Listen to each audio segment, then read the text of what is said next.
In any case, I've hardly shied away from my share of the work today.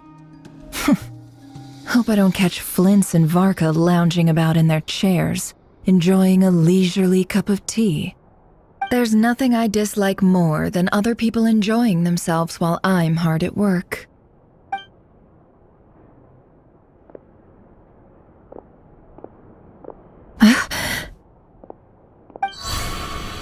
Oh no.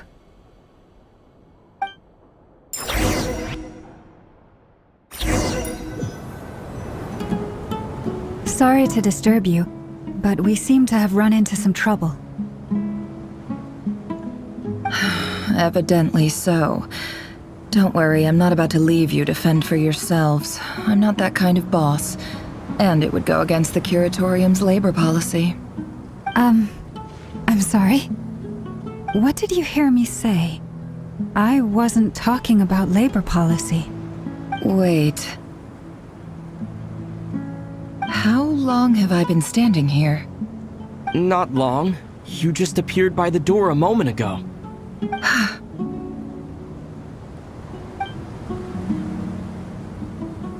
Boss, what's wrong? You look like you've seen a ghost.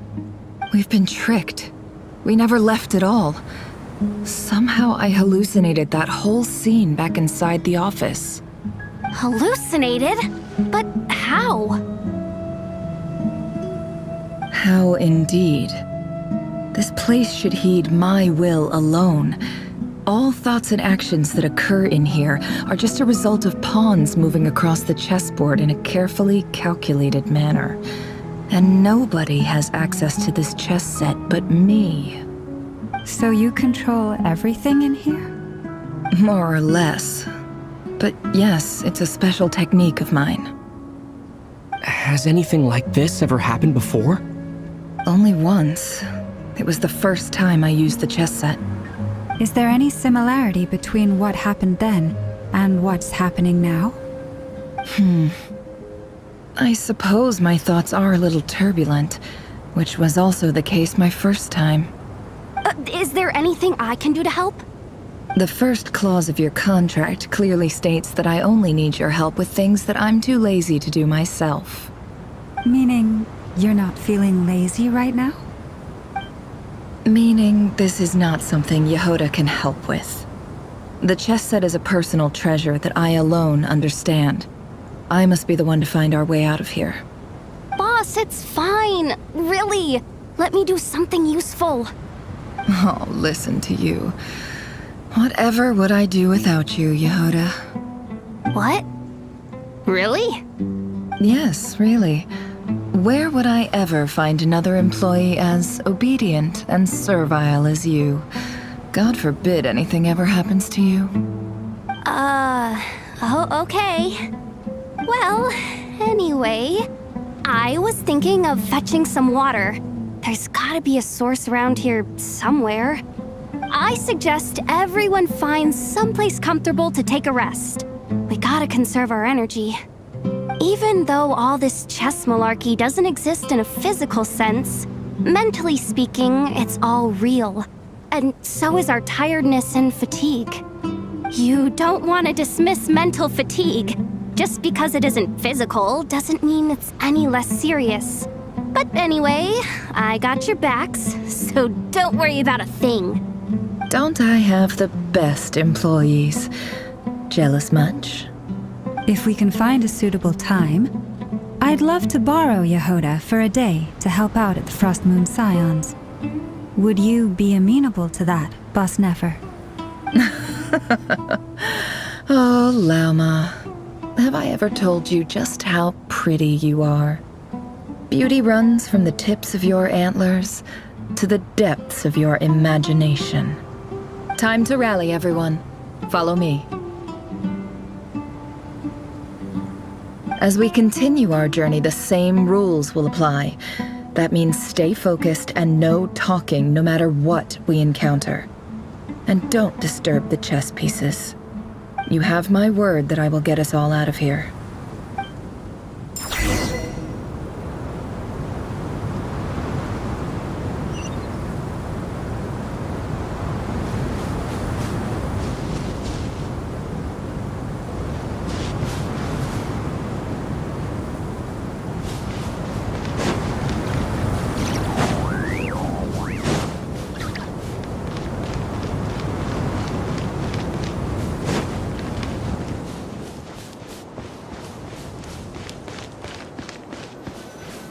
place looks familiar. That's not a good sign. There's someone up ahead. Time for a little chat.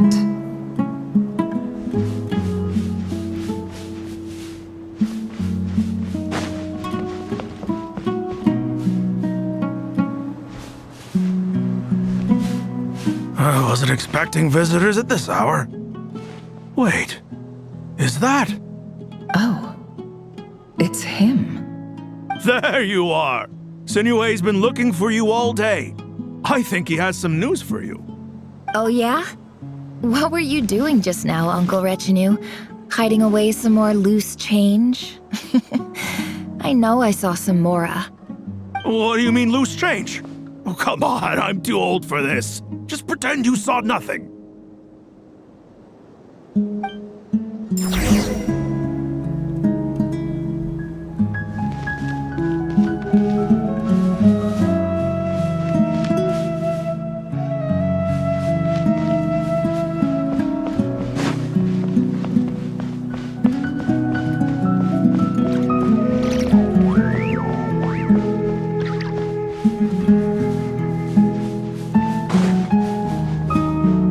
Hey, kid.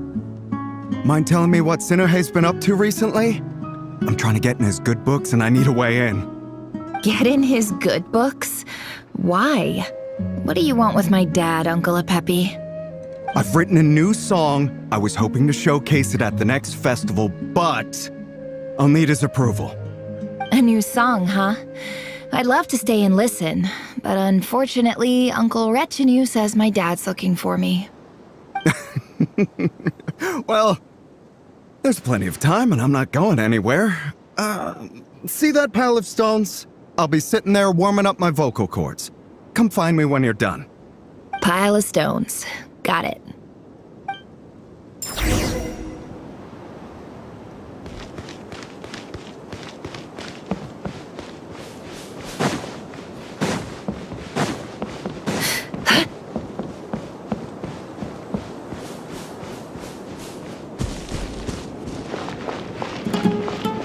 Hi, Dad. Uncle Retinue said you were looking for me. Ah, there's my little princess. If you'd gotten back just a little sooner, you could have shared the spoils of war with me. Spoils of war? Who were you fighting against, Dad? It was just a figure of speech.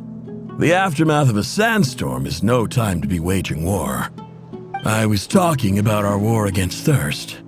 I went out to fix our water supply problem, and now I'm back. Which means... We have a well again! That's right. I found a new one and brought back as much water as I could carry. It should last us for a good while. If it wasn't for these blasted sandstorms, our wells wouldn't be caving in. You wouldn't be spending all your time out searching for new water sources. As the chief of our tribe, I'm supposed to be leading us out of hardship and poverty, onto better things. You know how prosperous our ancestors were. I've told you all the stories. And look at us now, squeezed into these hovels. No one would choose this, if it wasn't for the endless wars over the years. But things are looking up. I started working with some folks from the academia a few months back. They gave me some contacts in return for my assistance in the desert. So you're the academia's helper now? Special ambassador, they call it. Think of it as a partnership. It's nothing bad, okay? We've been isolated here in the desert for too long. Seeking opportunities elsewhere is the best thing for us, and the fastest way to progress. So, do you get anything good out of being a special ambassador? Of course. My luck's improving all the time. One day, I swear I'm gonna lead us out of this place. We'll find somewhere new. Somewhere better.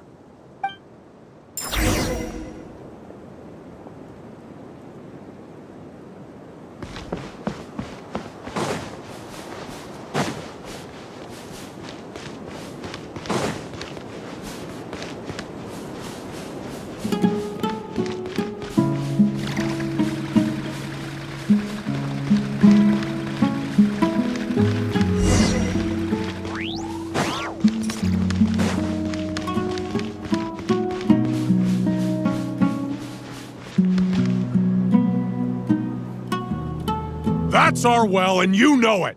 You stole from us! Well, you've gone from chief to thief, and now you have to face the consequences! Did you really think you could take our water without permission and get away with it? You're either brave, stupid, or both. And that Special Ambassador Act? Yeah, nice try! We spoke to the academia. They said it was all news to them. You're a liar and a cheat!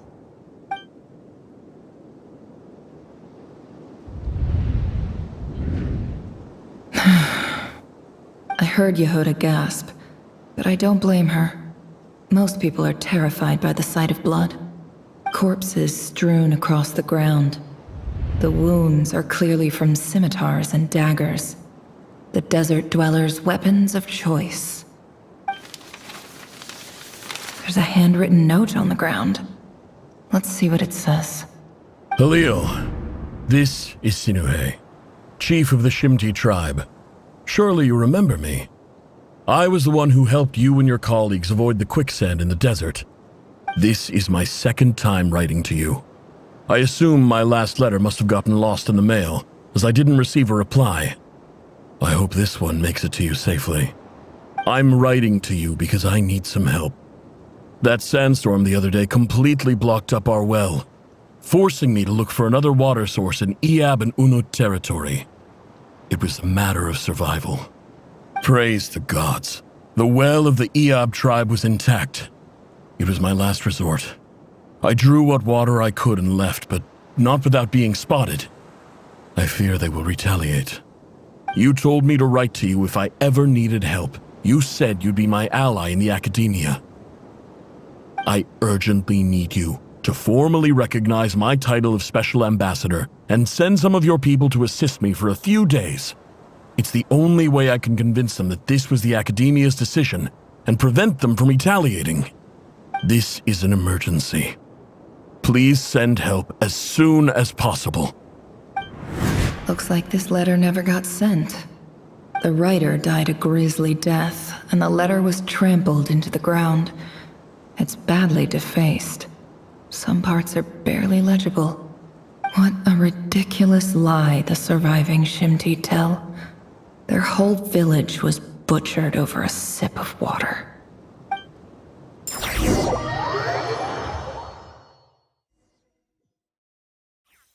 Ah, officer.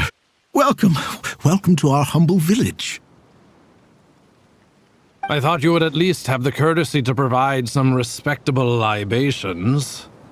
This is the finest wine Aru village has to offer. I promise.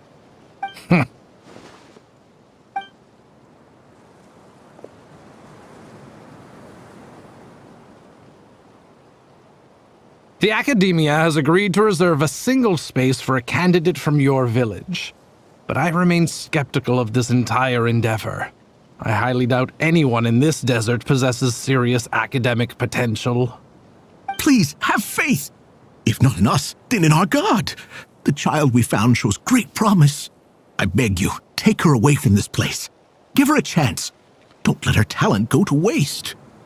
I don't recognize her. New arrival? She showed up here a few days ago and we took her in. She's a really bright kid. Please help. I'm begging you. So, where are you from? Nowhere special. Just a sand dune. What about the rest of your family? How many of you are there? Just the one. It's only you? Correct. So, no brothers, no sisters, no mother or father? Any who have slept on a bed of sand, I call my brothers and my sisters. Apart from that, I have no family. All right. Get over here. Sign your name on the form.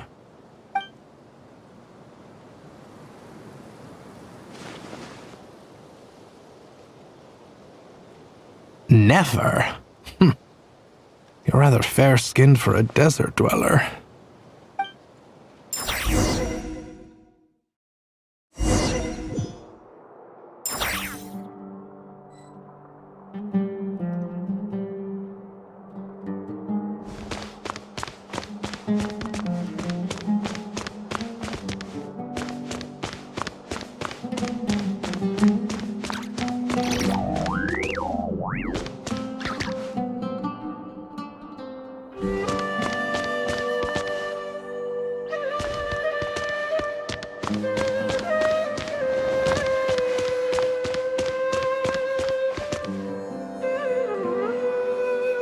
Nefer, this term's assignments have been issued already.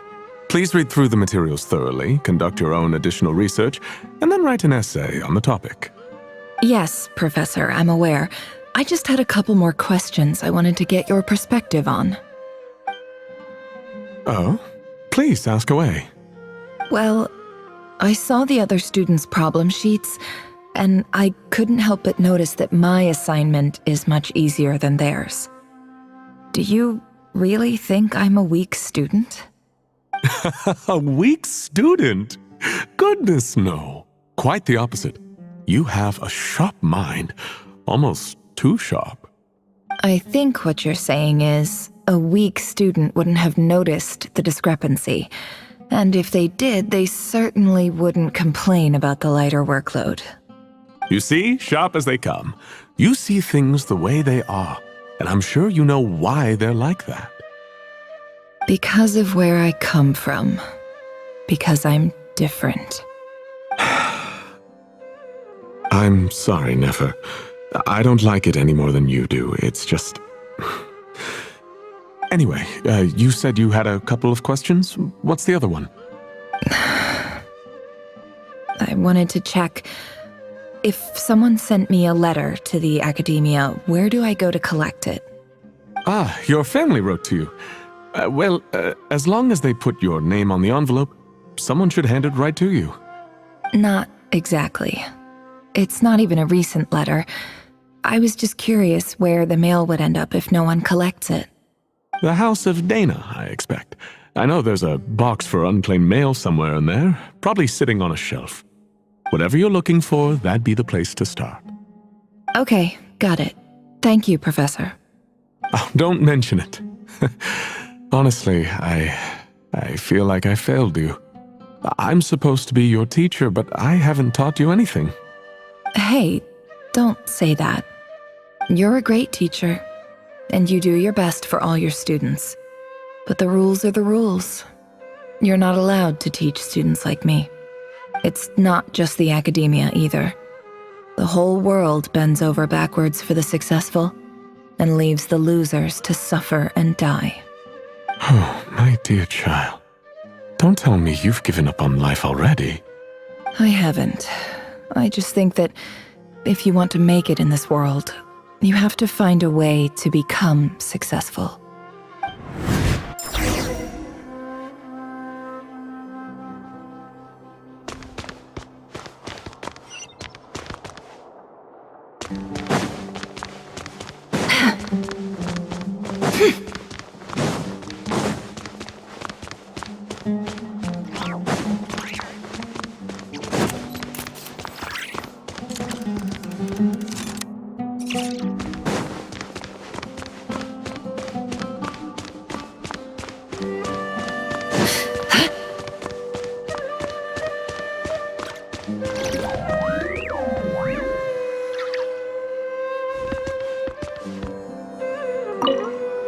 This must be it.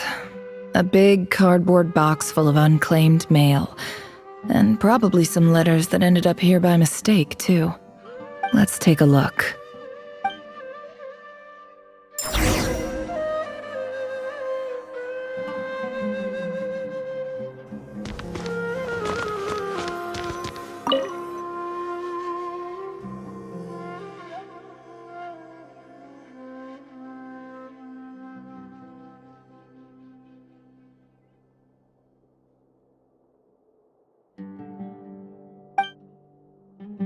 A dilapidation survey from Port Ormos. Looks like it's from a Core of 30 representative. What a strange thought.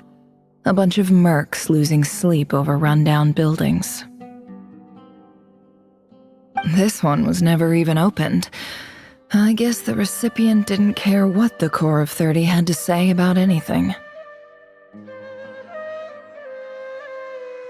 Who was it addressed to? I don't recognize the name, but it must have been a Kasharawar professor.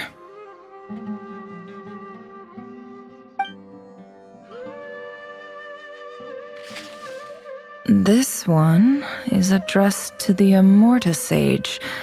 The title is Changes observed in Satyavada life symptoms. Why do all these letters read like full-blown dissertations?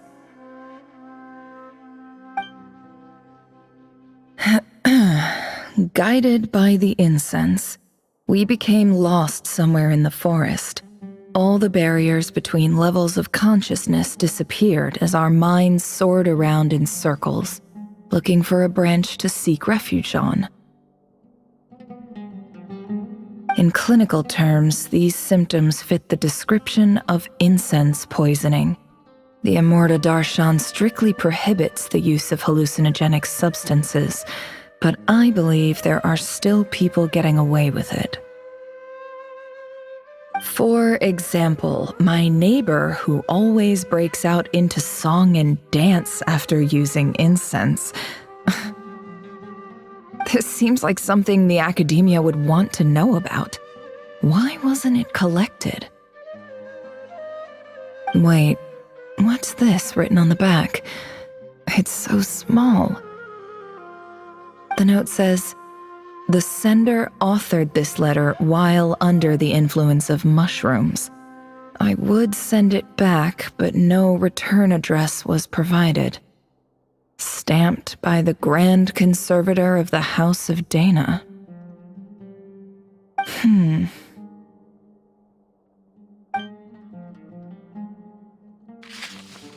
This next one is addressed to Grand Sage Azar. A few words of protest regarding recent changes in Sumeru's educational policy. In recent years, the academia has taken on a small number of students from the desert region, as per the policy to this effect.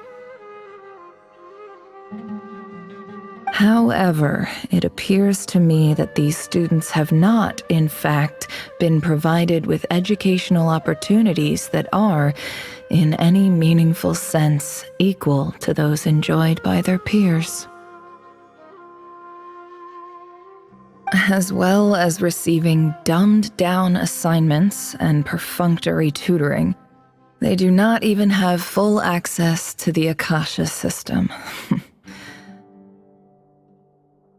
Education is the fundamental purpose of this institution, which should go without saying in a nation whose founding virtues are knowledge and wisdom. I ask you, is the lip service we pay to the policy of education for desert students truly the standard of pedagogy to which the academia aspires? As Grand Sage, policy decisions are your prerogative, but do not forget your roots. You and I were once students too, as was everyone else in this institution. I do hope you will give some serious attention to this matter. I encourage you to discuss issues like this with myself and others, and listen to some alternative opinions.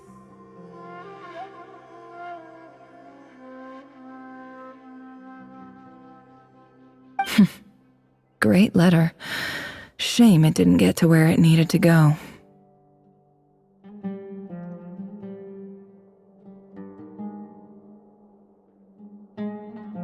And the sender is... Sage Cyrus of Spantamad.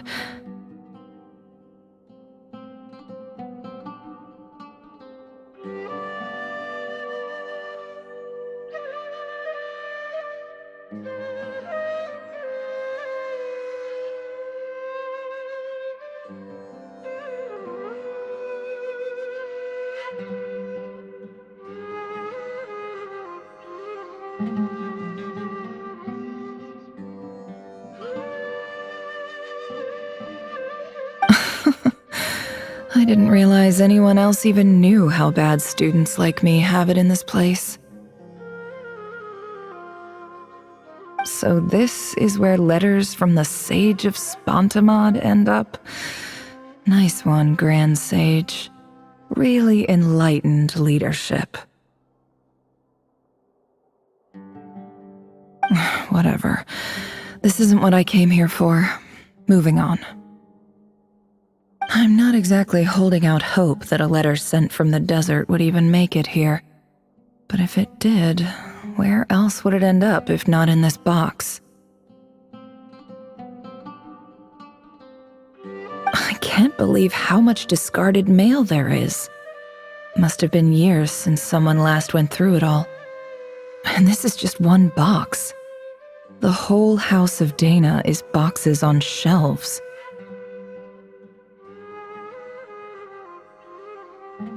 I don't believe for 1 second that any human being has sat down and read through all the documents in this place. Who has that much free time on their hands?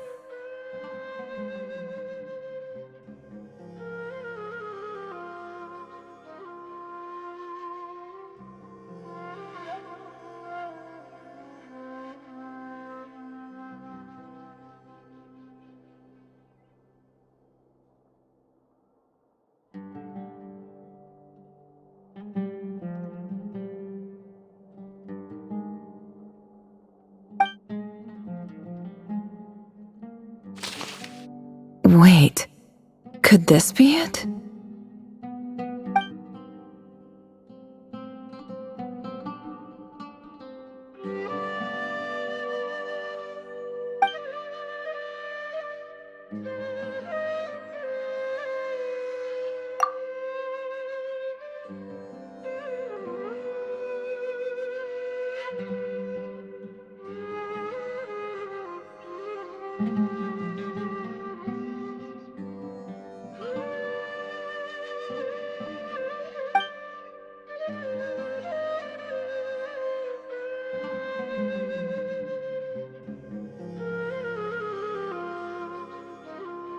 Greetings, Halil.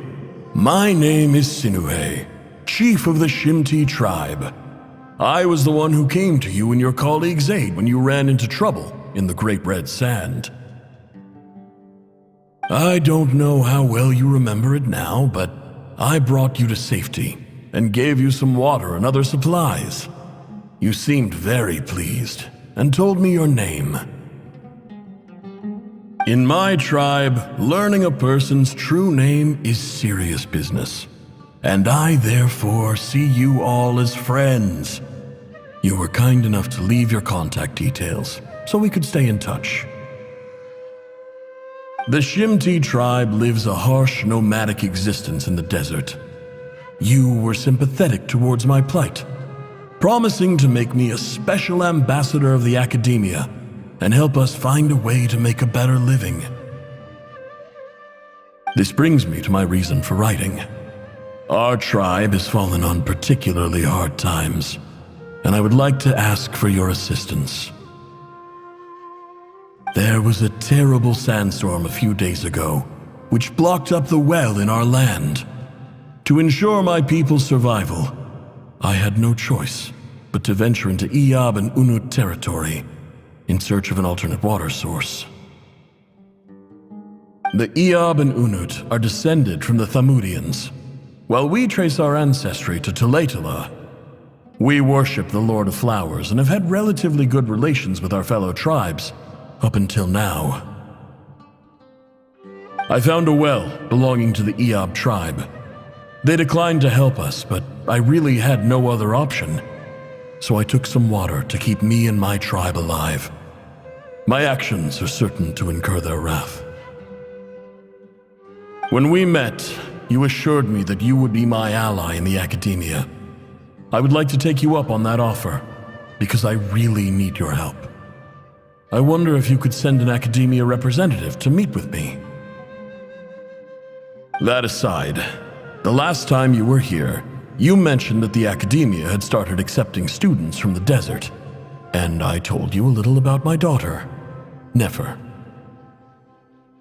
We have next to no resources here in the desert, and my power and influence are limited.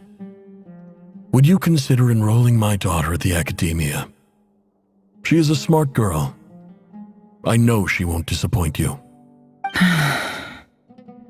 From the outset, the academia never took you seriously. Those things they promised were just empty words. I doubt they even remember the name Sinuhe. And you were so emphatic that your luck had finally changed for the better. You swore you'd lead us to a better place one day. You spoke with such conviction, like you were the most powerful chief in the whole desert. You liar. You lied about everything. You promised the world and delivered on none of it. And who fell for it? Just me, by the looks of it. Despite your best efforts. Which makes you a pathetic liar. You weren't even any good at it. I think I'll take over from here. Let me show you how it's done.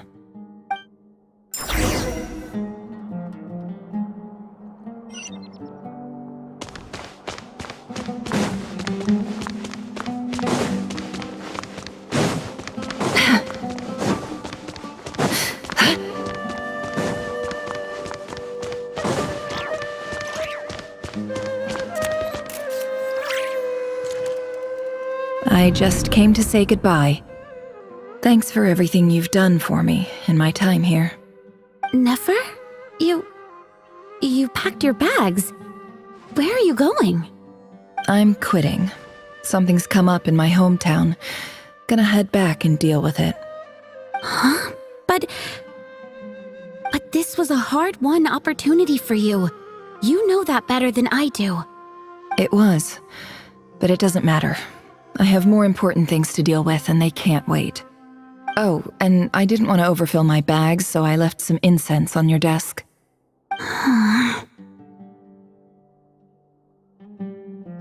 What's wrong? I thought you liked incense. Although, I did read somewhere in the House of Dana that it has hallucinogenic effects. Don't use it all at once, all right? Isn't this the stuff you brought from your hometown? You're just letting me have it? But you said it's a rare and valuable commodity. Yeah, about that. I lied. It's not rare at all. There's this bunch of ruins near my hometown that are practically overgrown with this plant. It's not worth much. Keep it, it's fine. But Nefer... All right, that's all from me. You take care.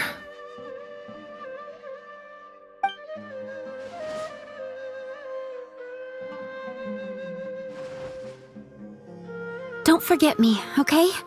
I mean, we're more than just classmates, right? We're friends.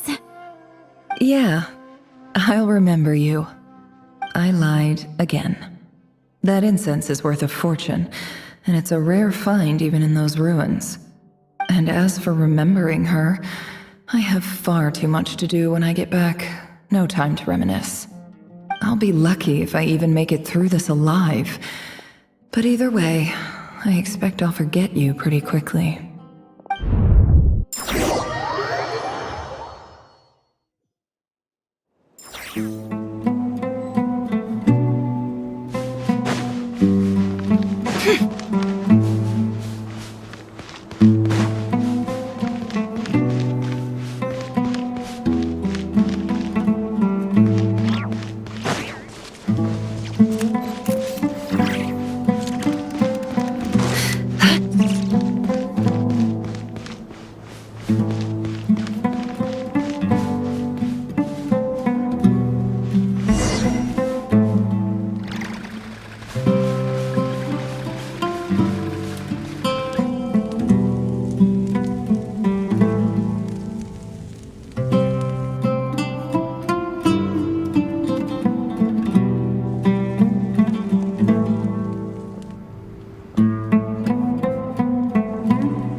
It's a pleasure to meet you, Mr. Arif. So, what does the Academia want?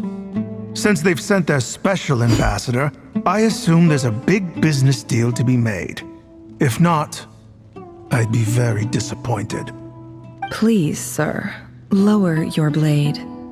You're lucky I'm the one they sent.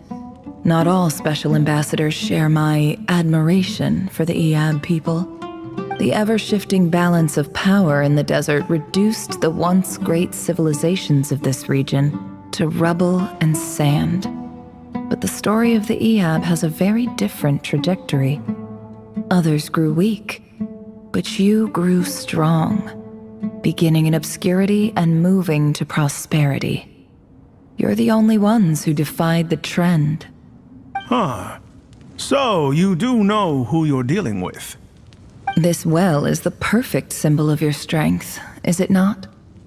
It used to belong to the Unut, but it looks like you have control over it now. You're not wrong. But I'm sure you didn't come all this way just to flatter us. Of course not. I came to bring you some very good news. Some information that recently came to light, which might just be your ticket to freedom. Records uncovered by the Vahumana Darshan show that a certain well currently under Eab control is built on top of some ancient ruins. These ruins are of great archaeological interest to the Academia. I checked the map carefully on my way over here, and I'm confident that this is the well in question. The Academia is offering 50 million mora in return for excavation rights. 50 million? No, wait. If these ruins are as important as you say, 50 million's a little low, don't you think? Don't get greedy, Eab. We know far more than you think. We know that you seized this well by force. Wasn't that the first step in your rise to power? To drive away the Unut and steal their water supply? So what if it was?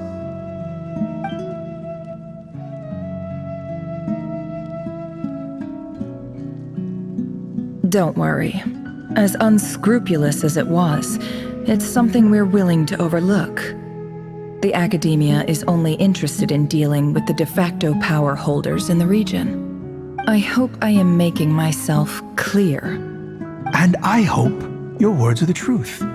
If I find out the Academia is trying to play me, I'll hunt down every one of your people and make you watch as I cut their heads off one by one. I assure you, Chief, that would not be in your long-term interests. You don't want to make an enemy of the Academia. You see how I'm dressed, don't you? I appreciate that you've never been to the rainforest, but surely even you recognize an ambassador's attire when you see it. And what does a barbarian like you have to lose anyway? You really think the Sumeru Academia would bother to come all this way just to lie to you? We have more important things to worry about. All right, I take your point. The Academia is the highest authority in the land. I'm sure you're trustworthy people. In that case, we have a deal. We will sell you the excavation rights. I'd like to thank you, Ambassador. This is good news indeed. Excellent news. In fact, it calls for a celebration. Would you do us the honor of staying a while and enjoying some Eab hospitality? Gladly. I am partial to wine myself, and I trust you are as well. So let's indulge in a few drinks together, in celebration of this momentous occasion.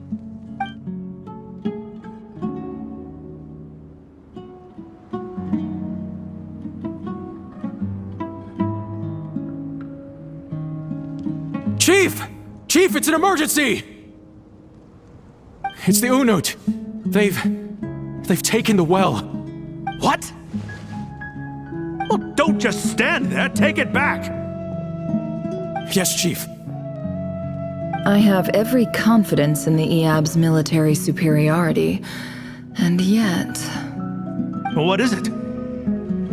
The Unut's response was alarmingly fast. The day after we reach a deal, they seize the well. This can't be a coincidence. Perhaps there is a traitor in your midst. I don't think so. I am obliged to remind you, Chief, that the Academia will only deal with the de facto power holders. If you cannot regain control over the well, I'm afraid you won't see a single mora of that 50 million. No! Please, Ambassador, just give me some time. I swear the Unut will not get away with this. That well is ours, and so is the mora. Glad to hear it. I will wait here for an update. If there is a traitor, I will find them. In the meantime, make yourself at home. I'll report back as soon as I have an update. Much obliged. Wow. All it took was a few words and I've got him wrapped around my finger. What an amazing feeling. So, in summary, Ambassador, the Academia would rather negotiate with our tribe instead of the Eab, yes? The Eab are ruthless murderers who don't listen to reason. And now they have the gall to interfere in our research projects in the desert region. So let me ask you, Chief, if you were the Academia, what would you do? Kill them all, of course. Precisely. The Academia does not tolerate those who stand in our way. The Eab have held back our academic pursuits for too long, and our patience is wearing thin. At the same time, there is simply no way that the Academia can be seen to be intervening in desert affairs. I'm sure you understand where I'm coming from. We have our own rules out here. If the rainforest dwellers raised arms against a desert tribe, you'd start a bloody war. Right. We can't confront them ourselves, but we can support their enemies. The Unut have always had strained relations with the Eab, which makes you our natural allies. Natural allies. Weren't the Eab your allies once? You were quick to send them after us to protect your interests back when we stole that water. And now look at you. You're at each other's throats. Let me be clear. The Academia wishes to collaborate with the legally recognized rulers of the desert in this matter. We are asking for excavation rights to that well, and our offer is 50 million mora. Say no more. I believe we have an understanding. Good. Then I suggest you get to work. Get us access to that well, and the mora's yours. You see, Dad? Lying is easy when you know how. People will believe anything.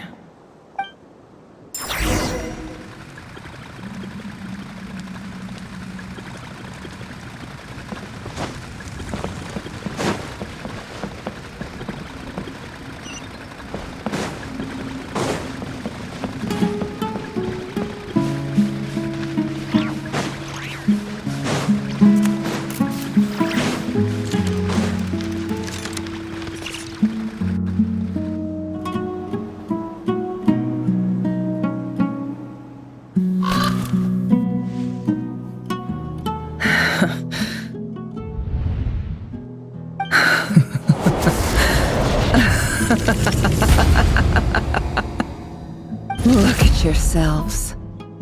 You may be vile, savage monsters, but your butchered bodies bleed like any others. You're no different. You're nothing special at all. The monsters who destroyed my home, they're just ordinary, petty human beings. What a joke. I think we're even now. Maybe I've even done the desert a favor. It's a better place without all these people around. Oh, Sinuhe, my gullible fool of a father. Perhaps if you'd been as ruthless as I was today, our tribespeople would still be alive. In this dog-eat-dog world, a chief needs to be tough to survive. But you couldn't do what had to be done. So I did it for you. Nefer, it's okay. All of this is in the past now. I believe I remember you promising to remain silent. Yeah, but even so. Yehoda, is there anything you can do to ease the tension?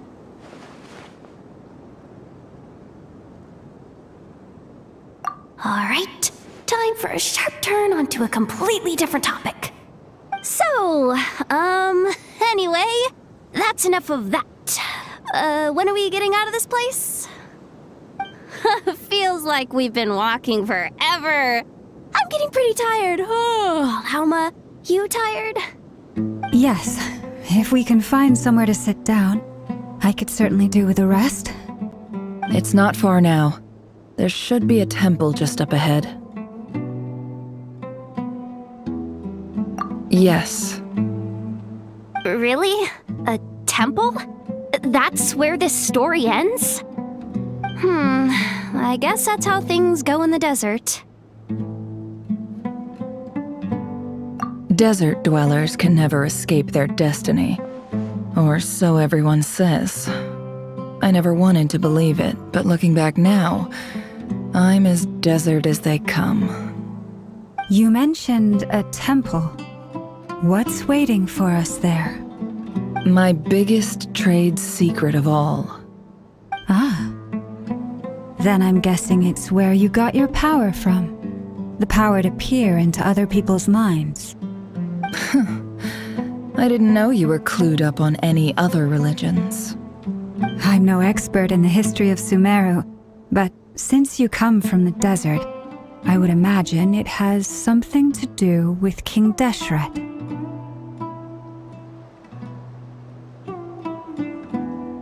Sounds impressive.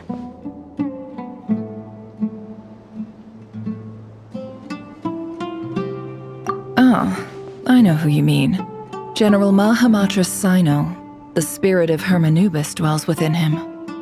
That's Boss Neff for ya. She knows everything. Sino's hardly a figure of obscurity, but I know about Sethos too. What about him? Is he a big deal or something? Well, he's not a small deal, let's put it that way. Please, this is the bare-bone basics. Save the flattery. Thanks for your patience, everyone. I'm sure it's been a lot to take in. With any luck, that's our exit just up ahead.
Any of this stuff. Like, look at that statue, for instance. I want to do the whole name-dropping, this girl knows her stuff thing too, but I've never seen anything like it before. A statue with the head of a bird. That's Thoth, the Ibis King, one of the 7 pillars of King Deshret. The legends say that he, the Crocodile King, and the Goat King were the 3 retainers of King Deshret. Let's take a look.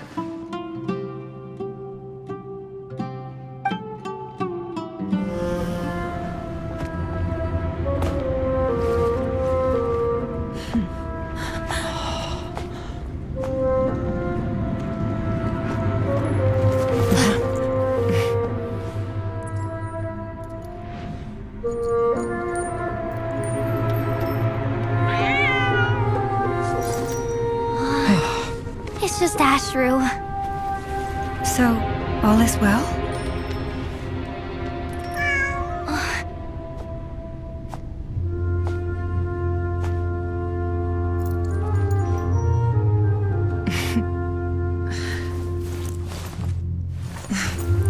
Typically speaking, at this point, the world disintegrates.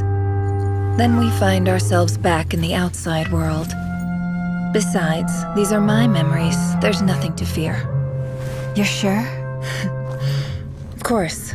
It's almost over.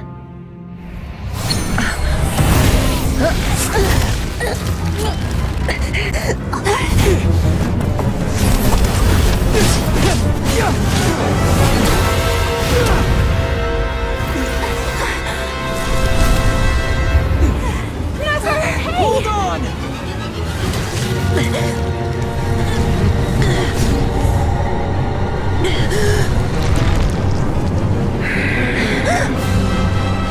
Knowing too much is always a death sentence. Speak for yourself.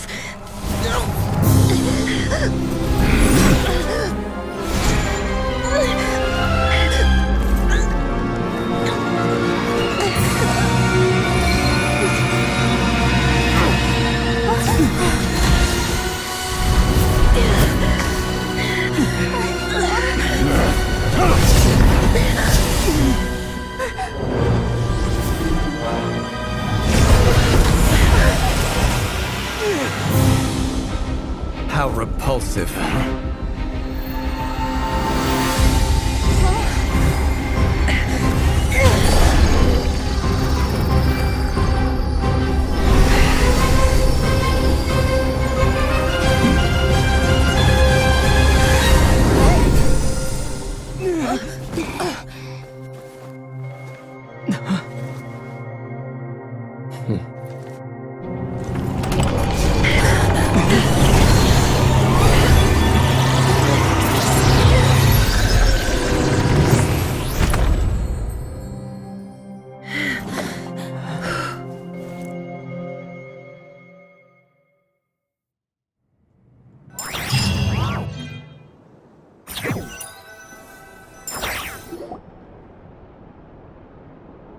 Timed that pretty well, didn't I? It's okay. I'm just glad no one was hurt. Paimon noticed you doing something too, Dainsleif. Were you helping get them out?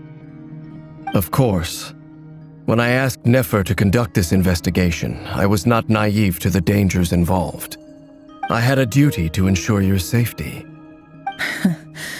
Good to know your sense of justice is still intact after all these years.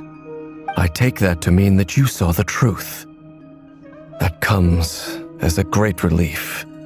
I certainly did. And thanks to your help, I also managed to trap Rerir inside the chess set. Whoa, really? How'd you manage that? Well, to be honest, I sensed that something was wrong long before we made it to the temple. By using this fragment to probe into Rerir's past, well, the monster formerly known as Rerir, it seems I alerted him. I was tracking him, then he caught on and started tracking me too. Can't say I'm surprised. But how did he track you through your thoughts alone? That shouldn't be possible. Rerir was a secret agent who reported directly to the Vinster King. He is an expert at finding a trail and hunting down his pursuers. No wonder. He infiltrated the chess set, read my thoughts, and built a new virtual chess set inside of it. That's why we weren't able to leave at first.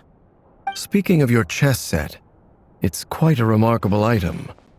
Would I be right in thinking you have some connection to King Deshret? You overestimate me. I only have a connection with one of his underlings, the Ibis King. You all saw how this came to be.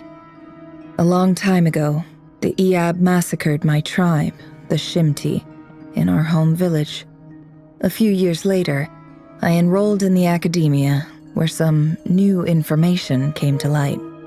The Unut and the Iab fought a bitter battle over the rights to a well, all for the sake of a non-existent 50 million mora. The Eab ultimately won that confrontation, but their victory came at the cost of almost every warrior in the tribe. The final blow to the Eab came at the victory feast, when an Unut assassin beheaded their chief right before my eyes. The remaining Eab fled and have been scattered to the winds ever since. Having gotten my revenge, I returned to my hometown, where to my surprise, the nearby temple was still standing. There it was, seemingly immune to the relentless hostility of the desert, while my tribal home lay in ruins. As I stood there gazing at the temple, I noticed a cat just outside. This cat, as it turned out, was home to the spirit of the Ibis King. He led me to a gate deep inside the temple, and there he made a deal with me. This chess set is my gift from the Ibis King. The chessboard within is made to the same specifications as the one in the mausoleum of King Deshret, and represents his power of piercing analysis. With this chessboard in its container, I gained a certain ability to perceive hidden secrets. Now, you could conclude that the Ibis King simply wanted to give the people of this world the power to seek the truth, but I don't believe that's the full story. Every god plays favorites. Their hearts are as fickle as any human's, full of secrets, perversions, egotistical tendencies. But precious few gods are willing to admit this. It is the same with all powerful forces, including fate itself. Their gaze falls preferentially upon a select few. As you rightly point out, this is an act of favoritism. If you're alluding to the Abyss, then yes, I agree. Gather the others. It's time to share everything I've learned.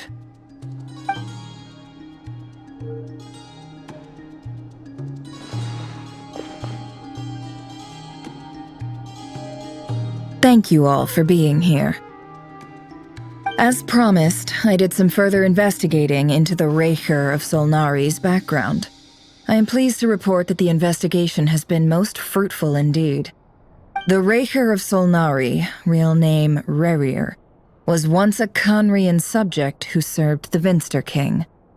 I will now share the important details of his story. Please save any questions or comments for the end.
So that's why he's so obsessed with the moon.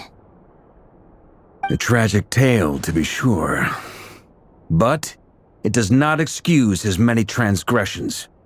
No matter how much Rerir suffered in the past, the fact remains that he is what we know today as the Wild Hunt, wreaking havoc upon innocent lives in Nodcry. He becomes more dangerous with each passing day. If left unchecked, It is simply a matter of time before all of Tevat suffers the consequences. This is a threat that the Knights of Favonius cannot ignore. A question for Miss Columbina. Forgive me if this is presumptuous, but have you ever seen the spatial gateway that appeared in Rerear's memory? Never. But I have heard stories of something called the Moon Gate, and this seems to fit the description. Miss Lama, any thoughts on this? In the lore of the Frost Moon Scions, the moon is believed to hold many secrets. Some sources speak of ancient knowledge, others of a gateway to the unknown. The term Moon Gate is one I have heard before. But as is the case with all of our legends, there are no records of any first-hand witnesses. We cannot know whether it truly exists. Then back to Miss Columbina. As a moon goddess yourself, do you have some idea of where the Moon Gate leads to? Not at this stage, sorry. I do hold the power of the Frost Moon, and my strength is recovering well. I can sense that the gate would open at my command, but... But there's more to the power of the Frost Moon than that? Yes. A moon goddess has the right to open the Moon Gate, since it is a path to the moon. But as Nefer mentioned, holding open a spatial gateway takes a huge amount of power. And right now, I need to conserve my energy to fight the Rahier of Solnari. I'm afraid this is one mystery we may have to leave unsolved for now. I agree. Better to save your strength. But if you'll humor me for a moment, I have a bold conjecture of my own regarding the world beyond the gateway. I highly suspect that neither Tholindis nor Rerear made it through unscathed. The evidence pointing to this is the fact that the Rahier of Solnari exists in the form of countless fragments. With the abyssal power he wields, no ordinary foe can touch him, let alone tear him to shreds. And yet, the wild hunt proliferates wherever his scattered fragments lie, drawing hordes of monsters to many different locations across the land. So your theory is that Rerear was physically torn to shreds by some powerful force? Hence, why the Wild Hunt is a distributed phenomenon, rather than a unified one? Makes sense to me. Explains why the Wild Hunt is so pervasive, and why he's been trying to piece himself back together. He was whole to begin with, and he wants to be whole again. Without the power of the Abyss on his side, he almost certainly would have perished the moment he was torn apart. But the Abyss, much like a curse, has kept him alive. I could not agree more. The power of the Abyss is most surely a curse. It is a compelling explanation, and one that accords with my present understanding of Abyss creatures. Whether the life form in question is primitive or advanced, if a curse has extended its lifespan unnaturally, it will continue to survive in spite of everything. This raises some interesting questions. I will run some experiments and see if there is any validity to my suspicions. That being said, regardless of whether my research bears fruit, I would like to thank Miss Nefer for conducting such a thorough investigation. Already, it has greatly enriched my understanding of the entity we face. My pleasure, Mr. Albedo. I too hope that the information I have shared today proves useful as we look to formulate the next stage of our plan. Hey! What is it, Dainsleif? You look really upset! It's just... when I think of the man I once knew as Rerear, I struggle to understand why things had to turn out like this. The two of you used to be friends, didn't you? I don't know if these words will bring any comfort, but my heart goes out to you. Mine too. We can never know all the hows and whys of the way things are. The moon and stars are full of untold secrets and lies, and the skies are host to many more mysteries than these alone. Yet, none of that can begin to compare with the complexity of human life. Those are the first comforting words I've heard in a long time. Thank you both. Well, I think this is a good place to end today's meeting. I'm sure Nefer needs some time to recover. She's been through an awful lot today.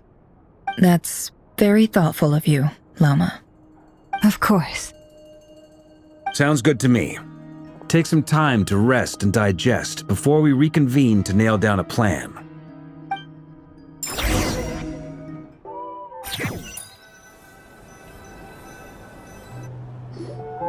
Hey, is this a bad time? Hope I didn't kill the conversation.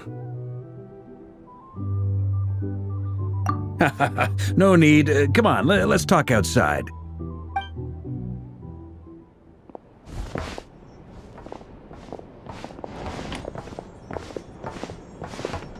Anyway, Nefer went back to the curatorium to get some rest. But before she left, she shared some things with me that I thought you should be aware of. Firstly, although she managed to trap the Raker of Solnari inside her chess set, there's no guarantee that the power of the Ibis King is any match for one of the 5 sinners. Their powers are beyond our comprehension. It's only a matter of time before he finds a way to break out. We have to come up with a plan and take care of him before that happens.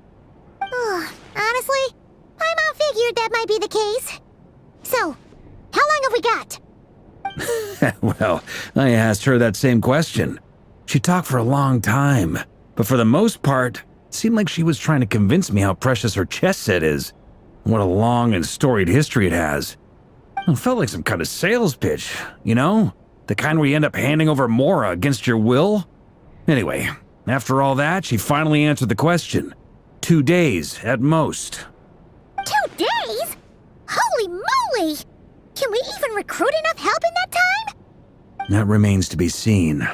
Which brings me to the second issue. Dainsleif is obviously conflicted about this whole thing. But given how little time we have, there's no way we can pull this off without his help.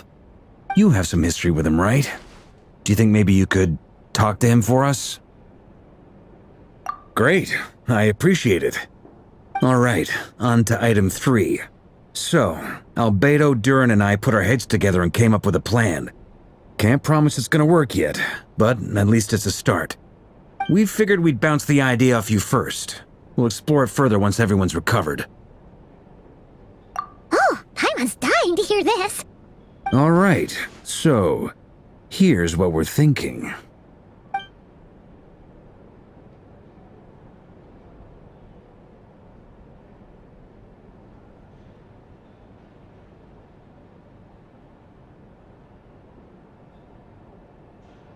We felt a little uneasy about roping you into this. I mean, firstly, you're not locals, and secondly, none of us are your boss. You're well within your rights to refuse if you so choose. Roping us in? Why would you even say that? We know the stakes here. It's all of us against the Rayher of Solnari, or none of us stand a chance. I choose my words very intentionally, I'll have you know. I like to think there's an art to striking a down-to-earth tone even when the stakes are through the roof. Sir Varka, I have a few thoughts about this plan. I'm all ears. I think we can be more flexible with how the roles are allocated. In my view, the most sensible lineup would be like this.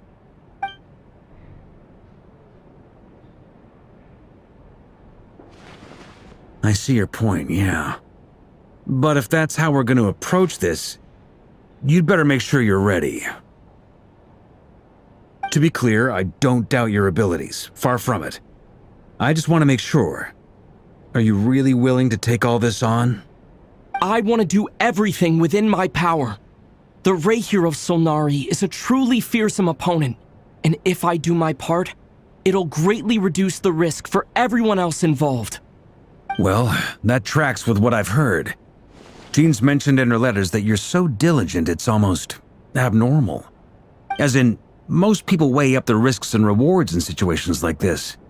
But you seem to just march towards danger without a moment's hesitation. Of course, everyone appreciates a fearless pioneer. But all that aside, I'm the Grand Master of the Knights of Favonius, and you're our honorary knight. I want to make sure your courage doesn't come at the expense of your safety. Thank you, Sir Varka. I should be the one thanking you.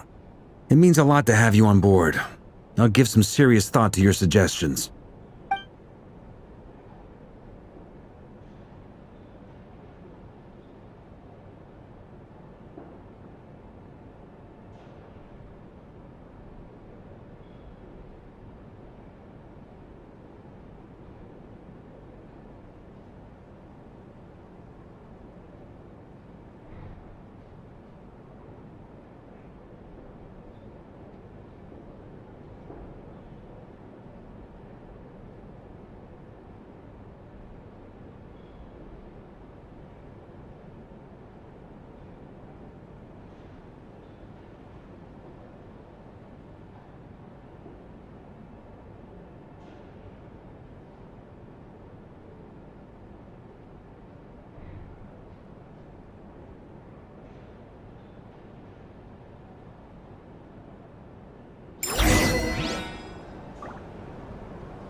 Let the show begin.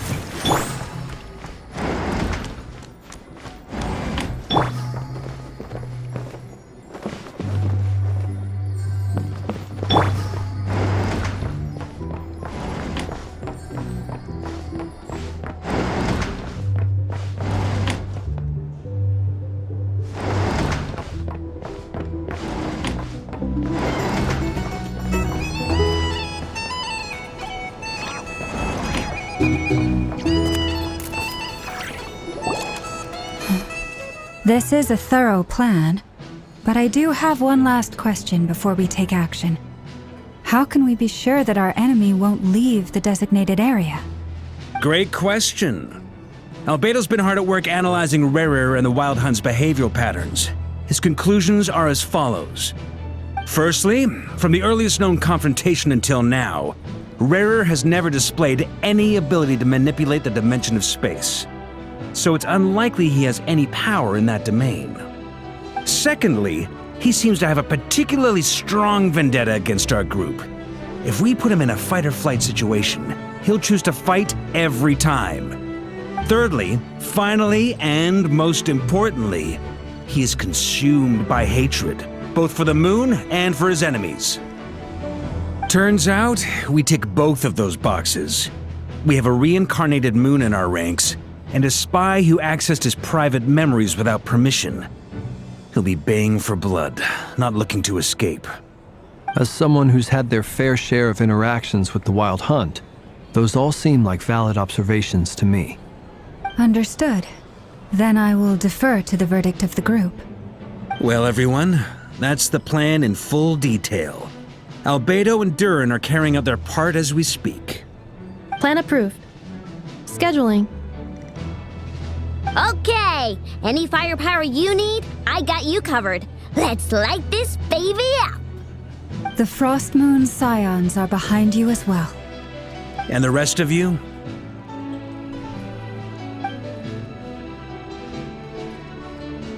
No objections?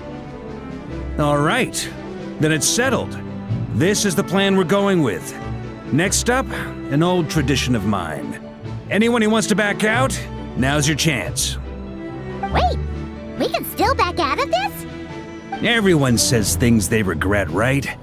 I don't want anyone feeling trapped because their mouth said yes before their brain had time to think things through. A very people-first approach.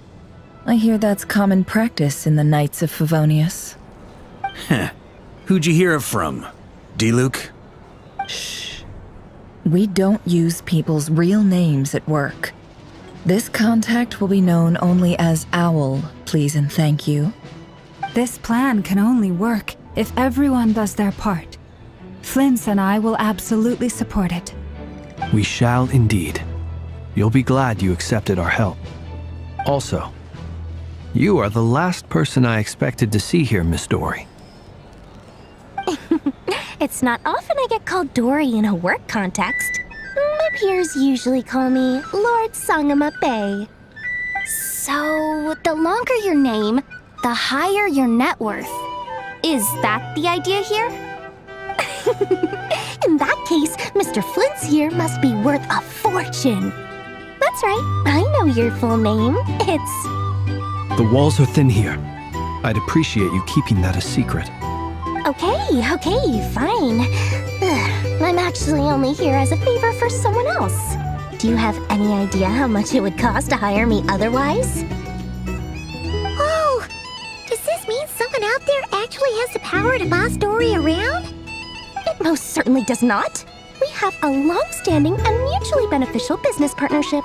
She's actually the mom of a friend of yours. Said mom supplied me with a great little trinket, but now that lady's ruined everything.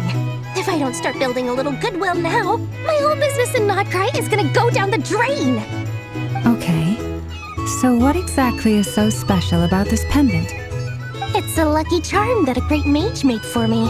We have a business relationship, and she was worried that something bad might happen to me. So, she wanted me to have something that can store power to protect myself with. I finally got it all fully charged up with Kovaki, and then never went and used it all up at once!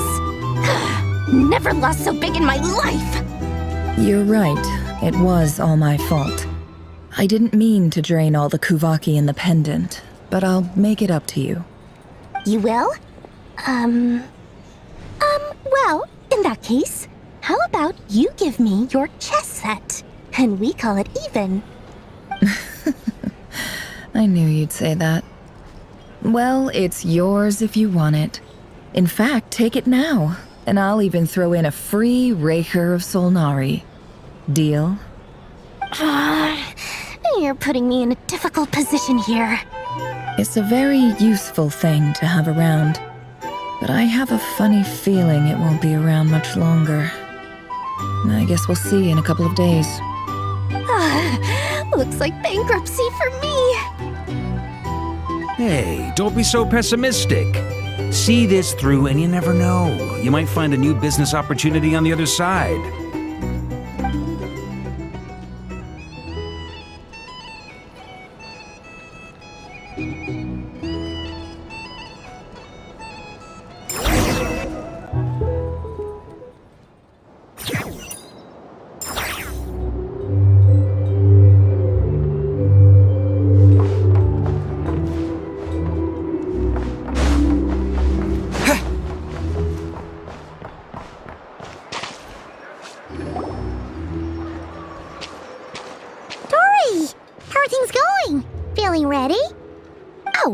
Was born ready.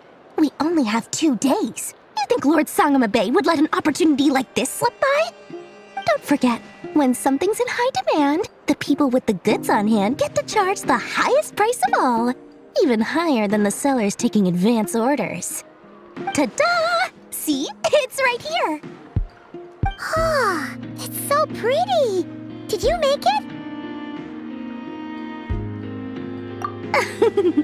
No, I have a supplier. We go way back, so he made me a very attractive offer. Aha! No wonder you were talking about Lucky Charms at the meeting. You've been getting Kaveh to make them for you. That's not the full story.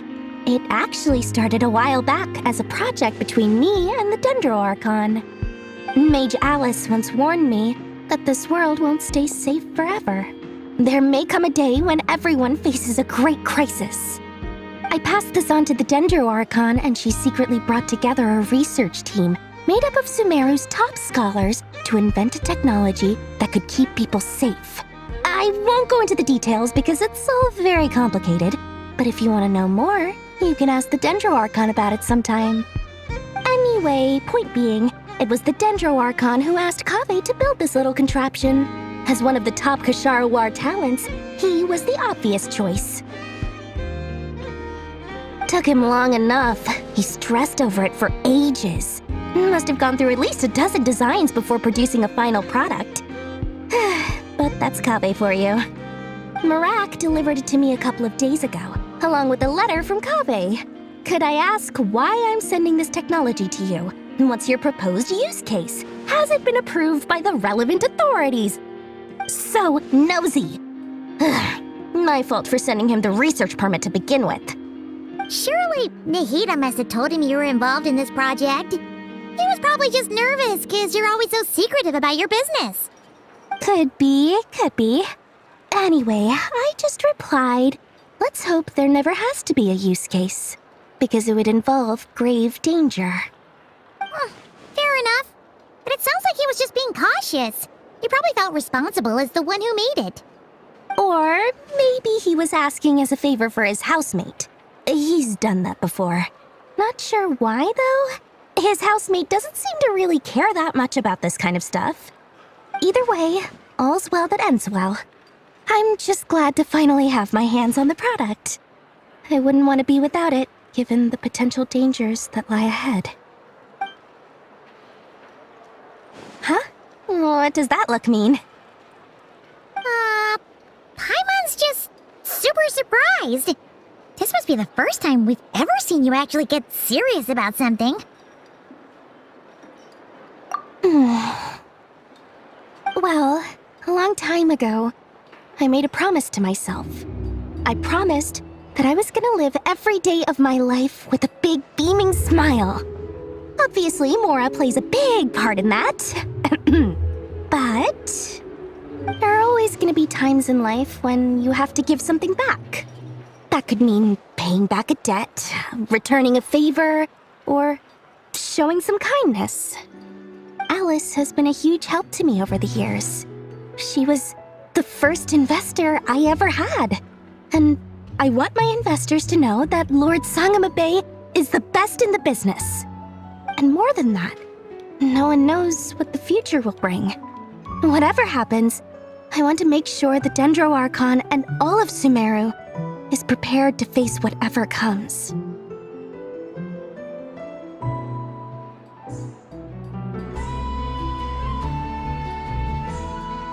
Oh, that? I was just making sure Nefer and I are square. Don't be thinking it was some sort of benevolent act. I'm no saint, so don't treat me like something I'm not. My priority is doing the business that I want to do, so long as my conscience lets me, but it usually does. That's the Lord Sangamabe business model. Alright, if you say so. I do say so, and that's the whole point. I'm a businesswoman. Don't go trying to figure out what kind of person I am. You'll exhaust yourself. Much easier for everyone involved if you just take my word for it. Oh, and could you two help me get this stuff where it needs to be? Thanks so much. You're my favorite assistants.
Traveler, Paimon, it's good to see you.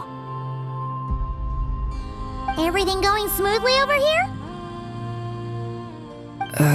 Sort of. As you're probably aware, Varka, Diren, and I captured some abyssal creatures from the Wild Hunt. Per the plan, we dissected and analyzed some samples of these creatures. The process went very smoothly. The findings, however, come with some troubling implications. What? You can actually dissect the Wild Hunt? That depends on your definition of Wild Hunt and dissection. Harmless, lifeless. These words are accurate descriptions. The Wild Hunt is an interesting phenomenon. In and of itself, it doesn't seem to possess anything akin to a human personality. But taken as a collective, the medium through which the Wild Hunt is summoned does appear to have a soul. Master griped a lot about the wise Horoptetyr, and seemed somewhat fascinated with the Fausted Elegy. But she barely mentioned Rerir at all. I don't think that was because of his lower social standing, though. Anyway, it's a pity. I should like to hear her thoughts on the nature of the lifeform he has become today. It's a strange mix. The furious energy of an abyssal being channeled through a fractured physical existence. A consequence of being torn apart by an unknown power. Perhaps the only explanation for his survival in this state is that he sacrificed a degree of individuality in exchange for a continued existence. Oh, sorry. Once I get talking about interesting research, I have a tendency to go on indefinitely. Back to our research findings. Essentially, they confirm my hypothesis. Rerir's corpse is completely contaminated by the Abyss, and the effects are irreversible. You could think of this as Rerir in mutated form. But in my view, even that would be inaccurate. In reality, his whole being has been consumed by the Abyss. In other words, he is now nothing more than a manifestation of abyssal power. Unfortunately, at present, we have no means of completely eradicating abyssal power. Hence, we cannot fundamentally destroy the Rayhir of Solnari either. Oh, that's terrible news! So, that's it? We can't defeat him? Not even if we get the power of the Three Moons? Miss Columbina's situation is a difficult one. She can never achieve wholeness when the world does not accept her presence. It's as if her creator banished her to a place she can never be accepted. It means she spends most of her energy just on her own survival. Given the circumstances, it's only natural to despair. But we must see this plan through to the end. Time to kick off the backup plan. Oh, Paimon almost forgot! This is for you. Dory asked us to bring it. Ah, how wonderful. Well, thank you for making the trip. Durin and I will be heading off shortly. I'm sorry I won't be there to protect you in person this time. Please be careful. All right then. Stay safe.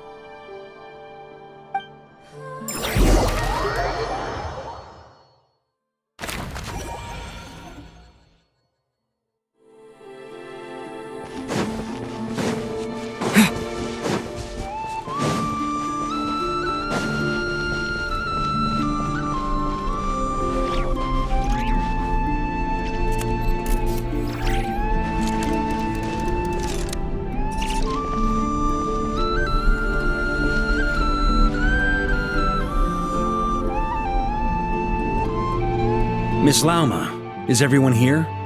Yes. The fate of my flock is in your hands, Grand Master Varka. Please keep them safe.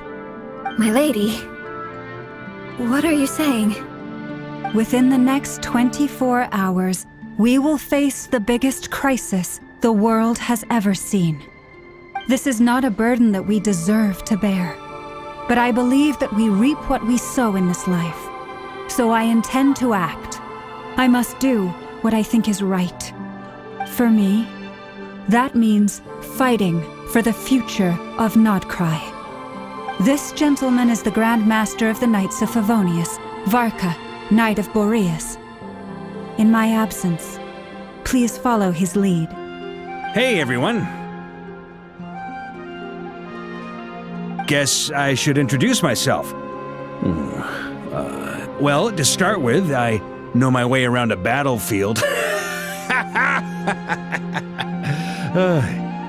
Biggest strengths are honesty and hard-workingness. Anyway, point is, I don't intend to let Lauma down. I'm gonna do everything in my power to keep every last one of you safe and sound.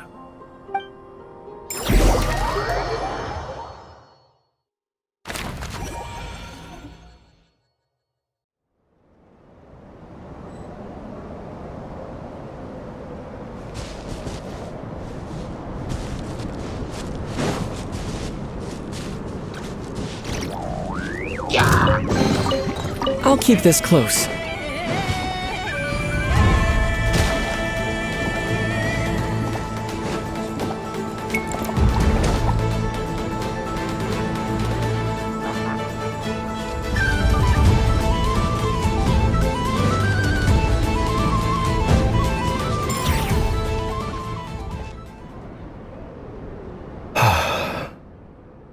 Something on your mind? Miss Columbina, was it? I believe that's how the others addressed you. That's right. Names are funny things. Have you always been called Dainslev? Yes. I take it your own name has a more complicated history. I have a different relationship with names than other people. To be honest, I'm not even sure that Columbina is my name. At least, Not in the same way that Dainsleif is yours. But it's what everyone calls me, and I go along with it. A lot of my life has been that way. I get so used to things that I forget to question why they are so. I never used to think much about where names come from, or what they mean to people. Maybe something's wrong with me. You're different from other people. I sensed it the first time we met. You're more perceptive than most. I'm sure your long life and rich range of experience explains that. Do you ever find yourself missing Conria, Mr. Dainsleif? Difficult to answer. I have dreamed of the past many, many times. Sometimes I'm fighting tooth and nail. Other times I'm lying on the ground, defeated. I don't recall any happy moments from that time. It has been too long. Is that because hatred survives longer than love and affection? That would not be for me to say. I make no excuses for the grudges I bear. But whatever the reason, I remember little that was beautiful or sentimental. Thank you for your help with the Rerir situation. Without your efforts, I never could have learned the hidden truth of his story. You're welcome. I know he's your friend. Friend?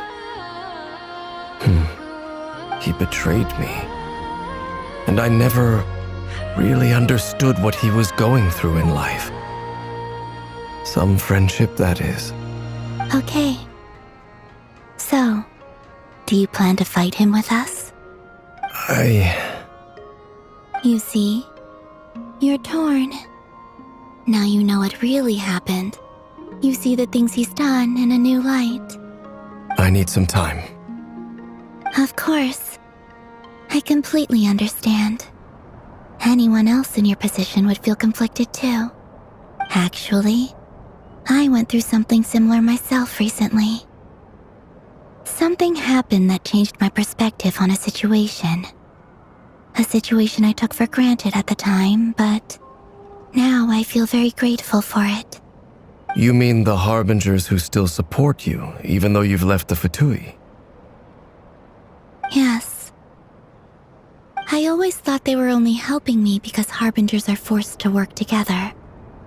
But then I abandoned them. A warrant was even put out for my arrest. And even now, they still support me. Which means I was wrong about them all along. Clearly, they view you as a friend. I feel a little guilty now. I regret not seeing her help for what it was, and not treasuring it. I see the guilt that you're feeling now, because I feel it too. Hopefully, talking about it will do us both some good. Have you noticed that the Traveler and Paimon are over there? I think they've been listening. Huh. Shall we say hello? Sure. Hello. Ah! They caught us!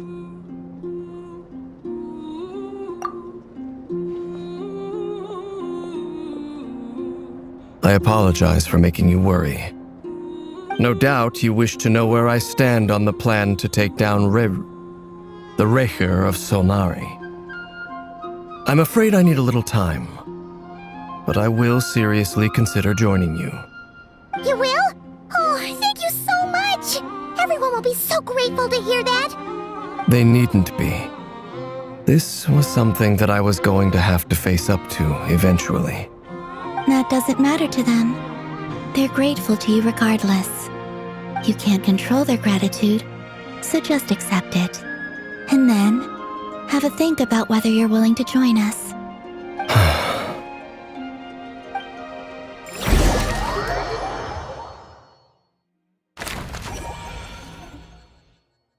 It's nearly showtime! Let's go rendezvous with the others. You know the place.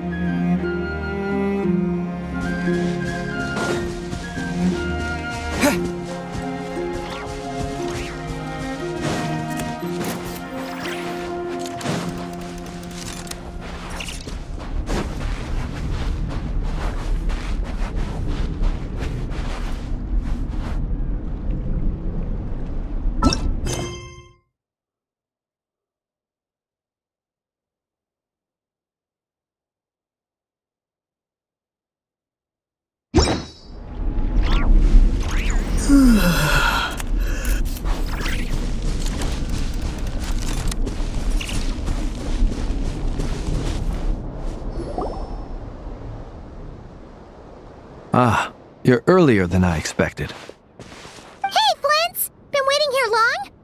Not too long. I came a little early so I'd have some time to think. Are you nervous about the battle? Quite the opposite. I'm reminiscing on my past battles. When I was awakened by the Ratniki, I had not touched a weapon in many years. I felt like the battlefield was not where I belonged. But after waging war against the Wild Hunt for so long, I came to realize something. A life of absolute peace is simply not a possibility for me. My restless flame indicates that somewhere inside of me, there is a deep yearning to root out the evil in this world. Ooh, that doesn't sound like such a bad thing. Well, in the past, when I was a Fae whose primary concern was hibernation, it was hardly ideal. But it certainly serves me well here in the present. And I am delighted to be able to join forces with you in this endeavor. Looks like I'm not the first to arrive. Ah, Miss Lauma. Did you sleep okay last night? I struggled to settle down at first, because of the nerves. But don't worry. I got enough sleep in the end. I'll be just fine. Please, I'm just doing my part. Never! Over here!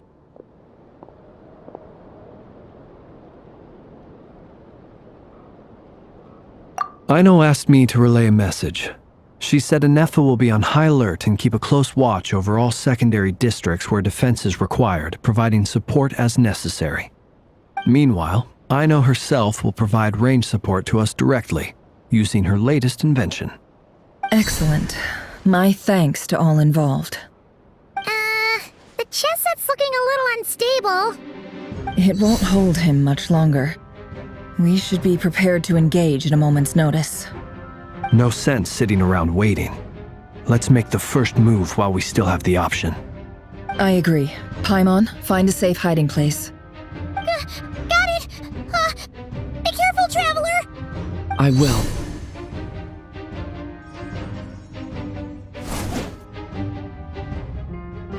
Everyone, take your positions as soon as the battle starts. Every ounce of strength we have in our bones, let us bring to this fight. Ready? Let's go. I've seen all your futile ploys before. You have become the authors of your own demise. I wouldn't be so sure about that. You are merely a moment of sport before I tear down the moon.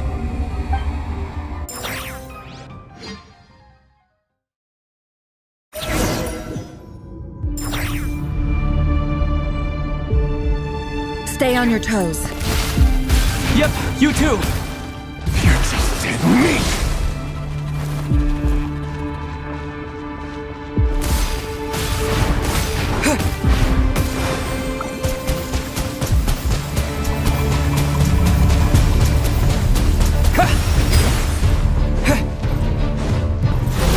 No more lies.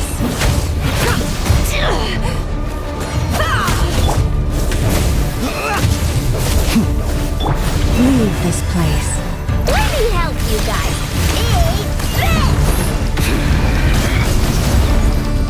The moonlight betrays you. Are you quite close your eyes? To dust. Be silent. Move.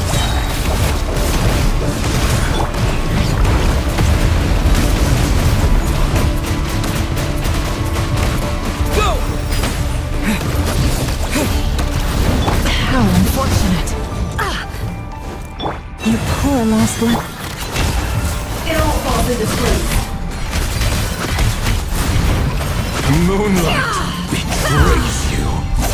Hunt him down. Can't hide the truth. The deception ends here. Move. It all adds up. Can't hide the truth. Let's see what you're made of. The moonlight betrays you.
Can't hide the truth.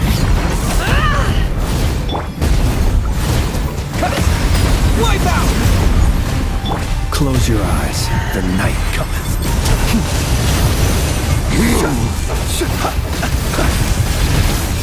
To dust.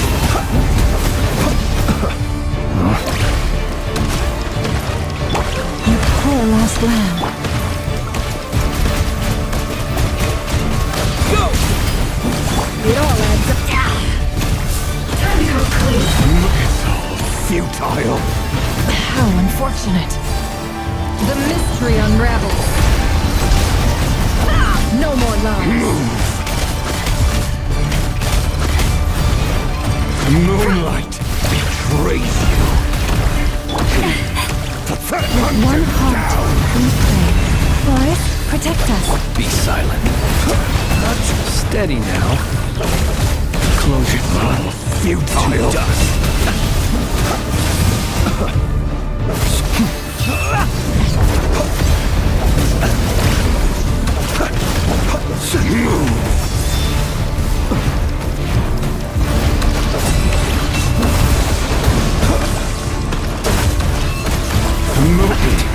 Pathetic.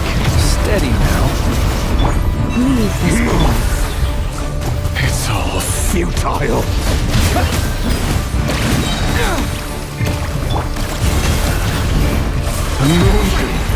Pathetic. Seek within. Let's see what you're made of.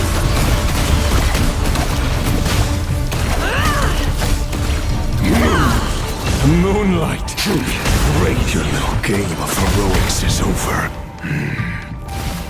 Who wants to go first?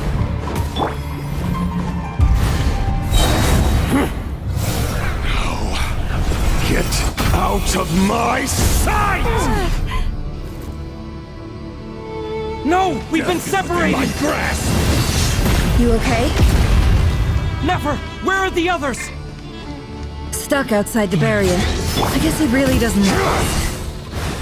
I told you before. Knowing too much is always a death sentence. Be careful what you wish for.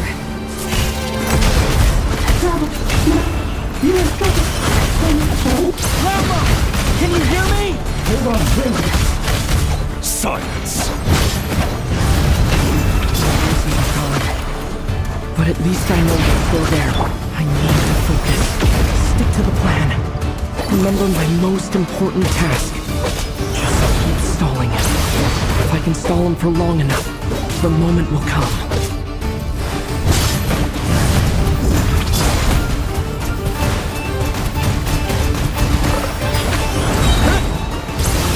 Bombs away! Can't hide the truth. The deception ends here. It all adds up. Yeah.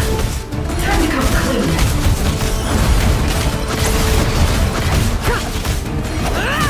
Can't hide the truth. Seek within. Let's see what you're made of.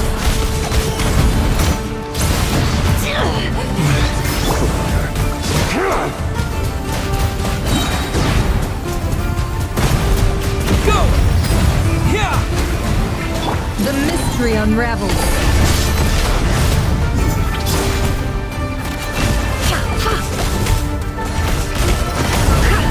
No more lies. It all falls into place.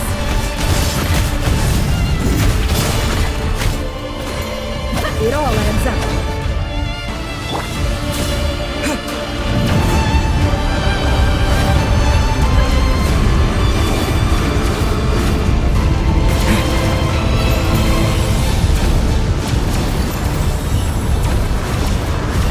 I've got this!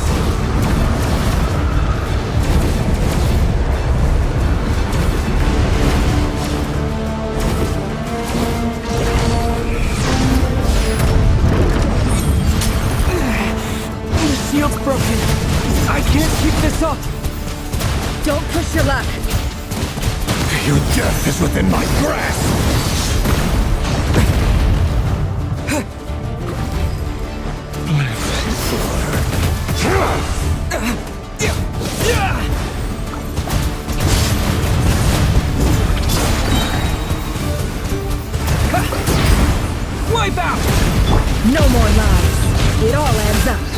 Seek within.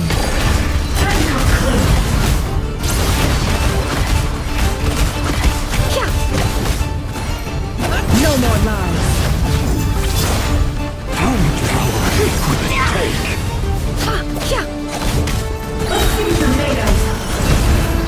It all adds up. The deception ends here.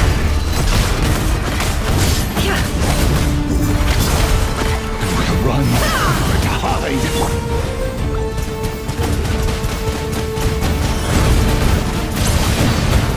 Go! Yeah! Let's see what you're made of. Seek within.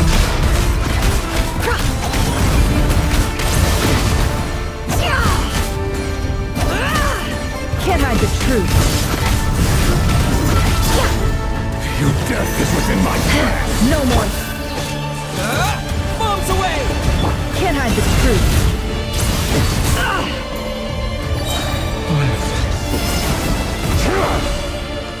The deception ends here.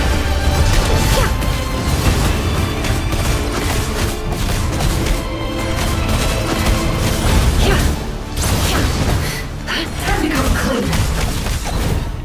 No more lies.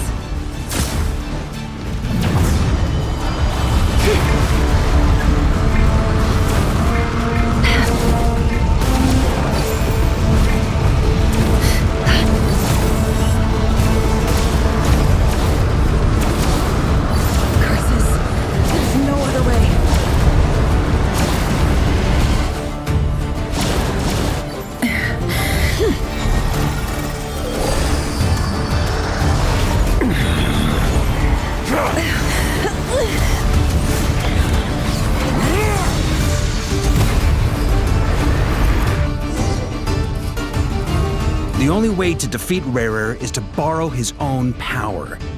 That means Columbina will have to disappear while you two bear the brunt of his attacks.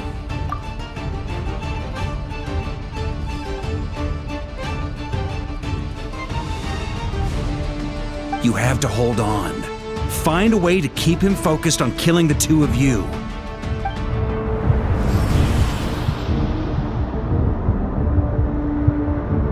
Nefer, your eyes are bleeding. Soon you will be powerless to resist. And then, I will reduce you to dust. But that dust will plague your memories. Come on, keep holding on. Any other tricks up your sleeve? Let's see them. As entertaining as they are. You've backed yourself into a corner. You don't fool me. I see your fear clear as day. I have to stoke his rage. Make him unleash everything. You fear what you could never defeat. You fear the thought of never being able to save your beloved. You cannot win the fight against fate, Rarir. Is that what you think? Well, now it's your turn to feel afraid!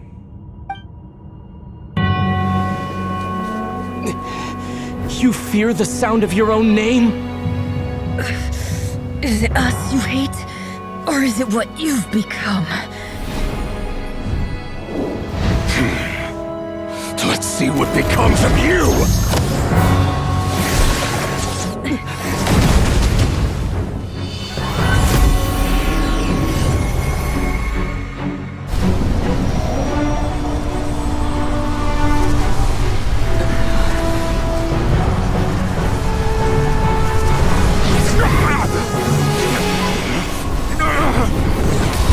What's happening? That power. I've seen it before!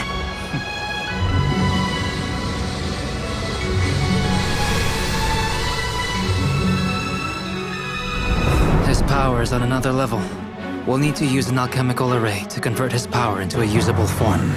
Then quickly channel it into Columbina, rendering her powerful enough to compete with him. I'll join you. I can help. If I release enough abyssal energy into a confined space, it'll create a potential difference, allowing us to extract a huge amount of elemental energy. Next, I'll synchronize with everyone's minds using pyro, then give you temporary access to their abilities and fields of view. But it won't last long. Can you see? Well enough.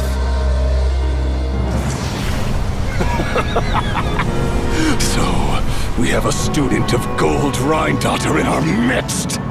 How about that?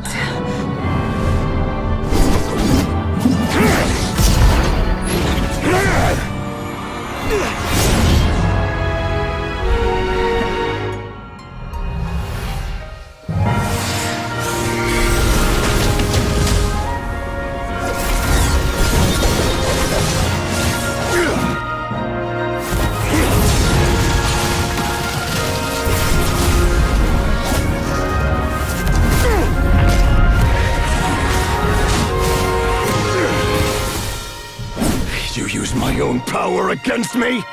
Just like how you stole Kuvaki. Look familiar?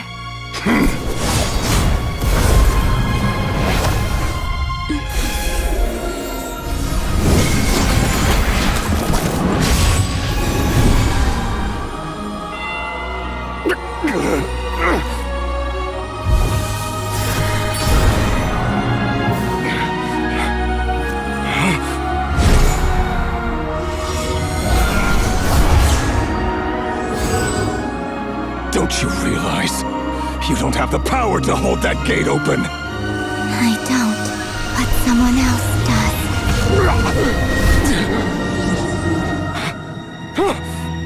Goodbye, Rerir.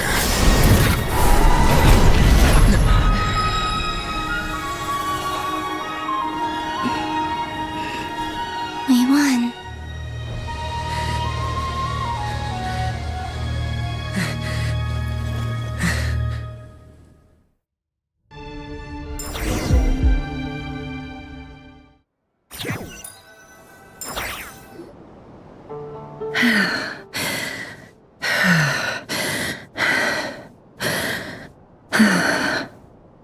Nefer, how are your eyes? They're fine. Apart from the blindness, of course. It's not too late. Let me handle it.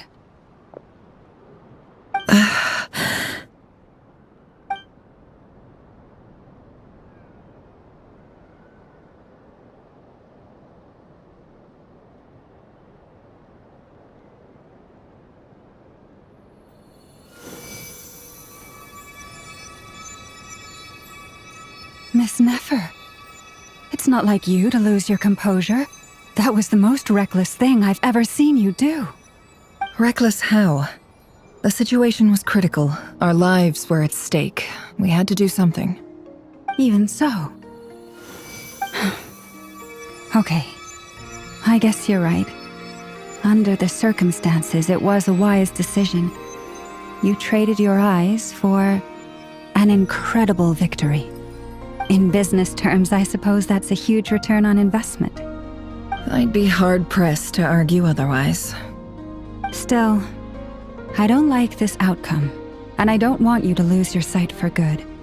People suffer when they make sacrifices they shouldn't have to make, whether that means faith, strength, or in this case, your ability to even see.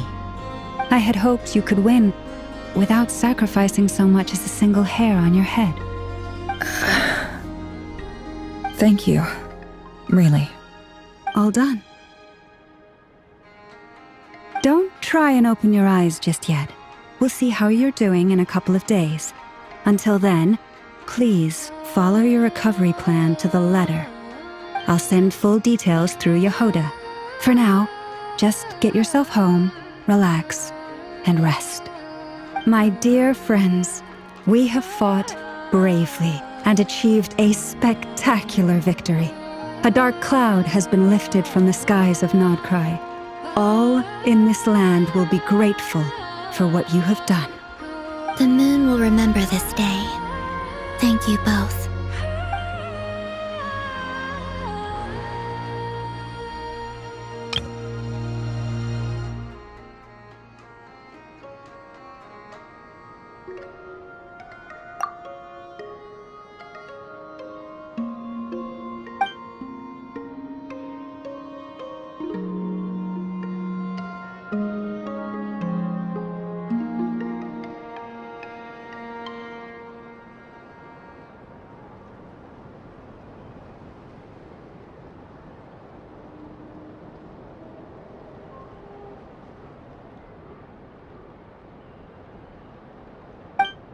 There's something I want to let you know.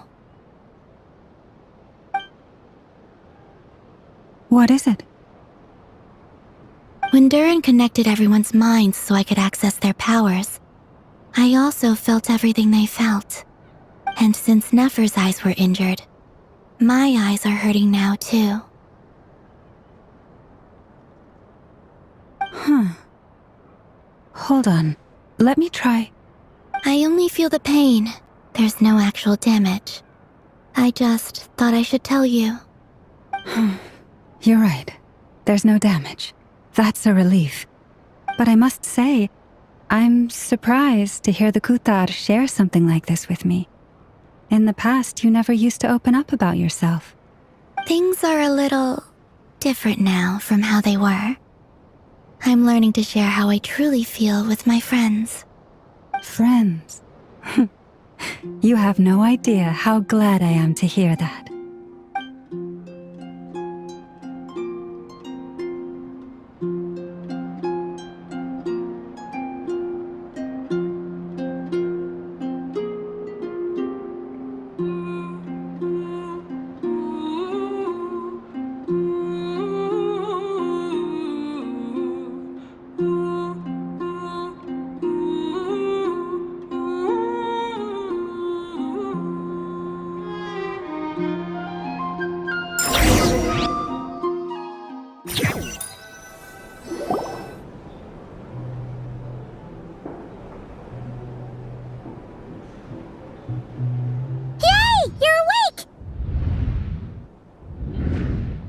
How are you feeling? Any aches and pains? Did you sleep well? I'm doing all right, Paimon. No need to worry about me. Phew! Well, that's good. Paimon's been sitting on the edge of the bed worrying about you for ages. You slept a whole day and night. Poor Paimon had to eat all by her lonesome. Glad to hear you didn't starve. How was the food? Well, it wasn't the same without you there to share it. Honestly, Paimon just can't relax when you're not your usual self. She couldn't enjoy the food and settle down to sleep. Well, I'm back to normal now. Oh yeah, and Albedo swung by earlier. He said to tell you to head to the tavern when you woke up. Varker and the others are organizing a victory feast and they want to celebrate with you. He also dropped off some medical supplies, but you seem fit as a fiddle, so guess you won't be needing those. If you're feeling up to it, let's head over now. Wouldn't want to keep them waiting.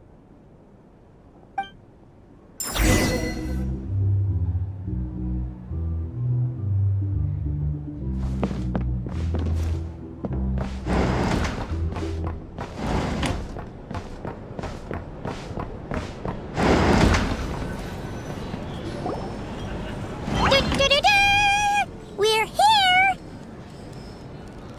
Oh, Traveler and Paimon! Perfect timing! We were literally just saying how there's no way we're holding this victory feast without you any longer, and we would have postponed it till tomorrow. How are you feeling today? Much better. Thanks. Don't worry about me. Relieved to hear it. If that changes, just let me know. Happy to check you over at any time. Yep, we're here for you. Anything you need, just let us know. Oh wait, where's Nefer? How are her eyes doing? Nefer's right over there. I'm sure she'd love to catch up with you.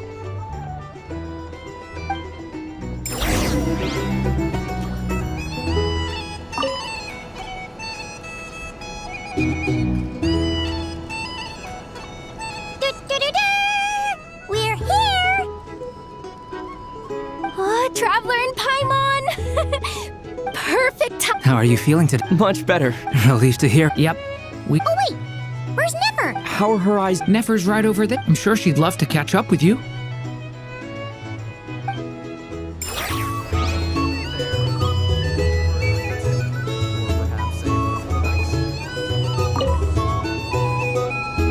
Hello, you. Recovered from the battle? Come on, what do you mean? Of course I'm gonna ask. I care about my friend's well-being. And we are friends, aren't we? Get yourself a drink. You've more than earned it. In fact, today, your drinks are on me. Lord Sangamabay's got you covered. Wow, really? What about Paimon? Has she earned it too? Has she? Please? Well, you haven't been through quite as much as the Traveler, but... what the heck, sure. Yay! Wow! Drinks on Dory! What a historic day. Hey, keep your voice down, or everyone else is gonna want in too. Have you heard anything I've been saying recently? Doing business in Nodcry has been an absolute nightmare. If I'm buying for everyone, I'll... Okay. Paimon will speak more quietly. Jeez. That's more like it. Don't you forget, Lord Sangamabe doesn't just go around buying drinks for anyone and everyone.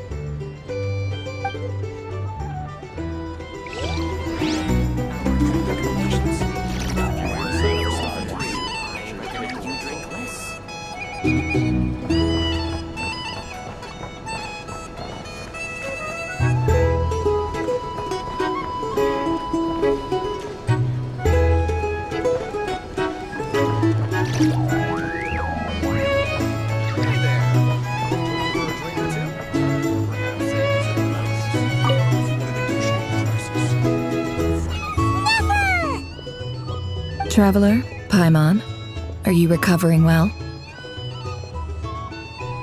Turns out that moon chanter has some real talent after all. My eyes were mostly recovered after just a couple days' rest. I can actually open them again now. Yeah, but you gotta be careful. Lauma says not to strain your eyes while they're still healing. Yes, thank you. I'm well aware. Yehoda, could I borrow you for a moment? I could do with an extra pair of hands. Oh, sure. Coming. Did you hear that? I gotta go help Lauma for a second. You guys chat among yourselves. I'll grab us some drinks on the way back. Paimon, you still like them sweet? You bet. Make it extra sweet, because Paimon's earned it. Sure thing.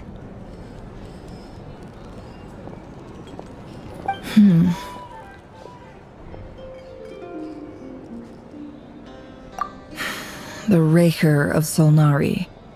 Kind of a snake, don't you think? No, definitely a snake. A poisonous one who spewed his venomous hatred everywhere. Anyone who seeks revenge out of hatred for other people has become a snake. That's something my dad used to say. Perhaps. I'm sure it sounds like a very wise and open-hearted perspective to your ears. But me? I think hatred is a perfectly justifiable emotion. What else is left when everything you depended on in life gets stripped away? Something's gotta fuel that drive to keep on living. If you're worried about me, you can nip that in the bud. I'm not someone who gets stuck in the past. It's just... I suddenly feel like I was wrong to call my father a liar. He was just a fool. That's why the Academia turned their back on him, and why the other tribes ganged up on him. Oh, Father. How much better things could have been if you were a skilled liar. Look at the Ibis King. Thoth is a fiendishly cunning liar. And yet, strangely, he feels more like a father to me than my real dad ever was. He's never brought it up, but I'd bet he feels the same way. Why else would he give me the power to perceive the truth, while at the same time training me in the art of deception? Well, King Deshret banished him to Aru, which is essentially a prison, and posed 3 questions to him. He promised that he'd have his freedom if he could find the answers. His response was to take on a physical form and approach me, hoping that I could become his envoy and search for one of the answers on his behalf. Did he really think I'd fall for that? He's stuck there. He can't make me return what he gave to me.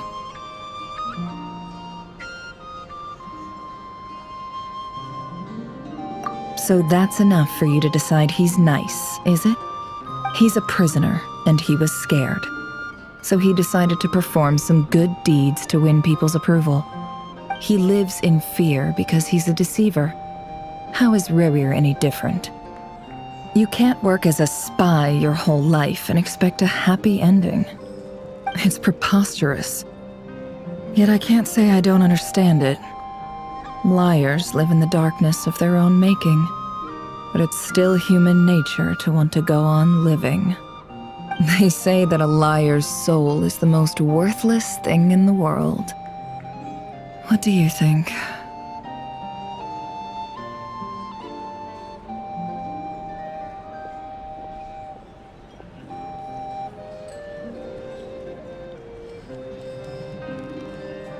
Oh, really? Well, it takes a very kind person to find compassion even for liars. If you ask me, the soul of a liar really is worth nothing, because all they care about is themselves. For example, when something good falls into my lap, I don't go sharing the news around. Stops other people trying to steal it from me.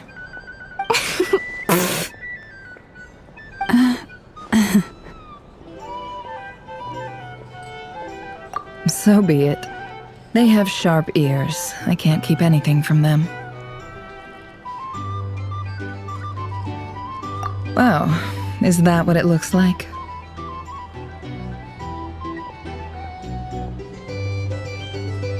Well, you all know my past now, and I can't simply eliminate everyone who knows too much. So I guess I just have to put up with you. For the foreseeable future, at least. When you find yourself in a situation you can't control, the safest play is to keep calm and start monitoring everyone involved like a hawk. In the intelligence world, you need to have a sense of perspective and play your hand accordingly. If you understand what's at stake, please ensure my secret is safe with you. I trust you'll respect my wishes as a friend. But don't forget, I will also be watching you like a hawk. Very good. Oh, wait! Now that the panic's over and we've all calmed down, Paimon suddenly remembered something. After all that build-up, our mystery ally never showed up even once!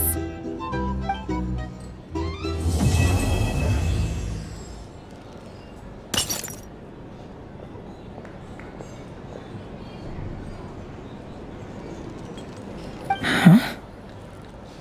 Am I imagining things?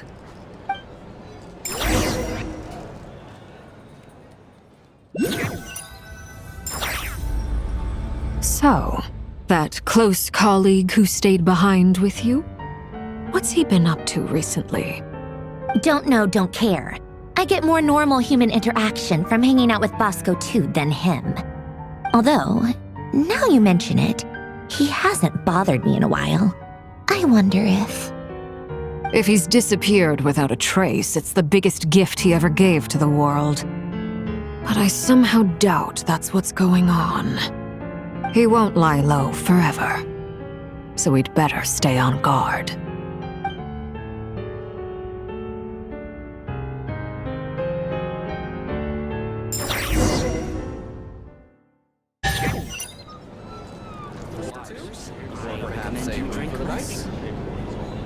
Here's the thing. You can't live life without a little spice.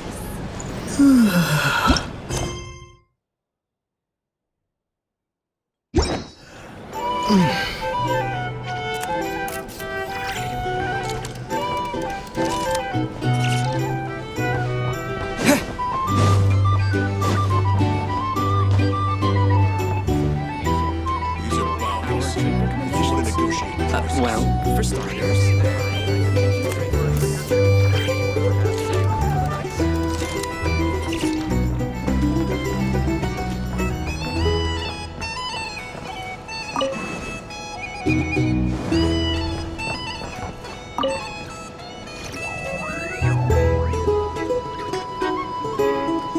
Ah, Lord Sangama Bay.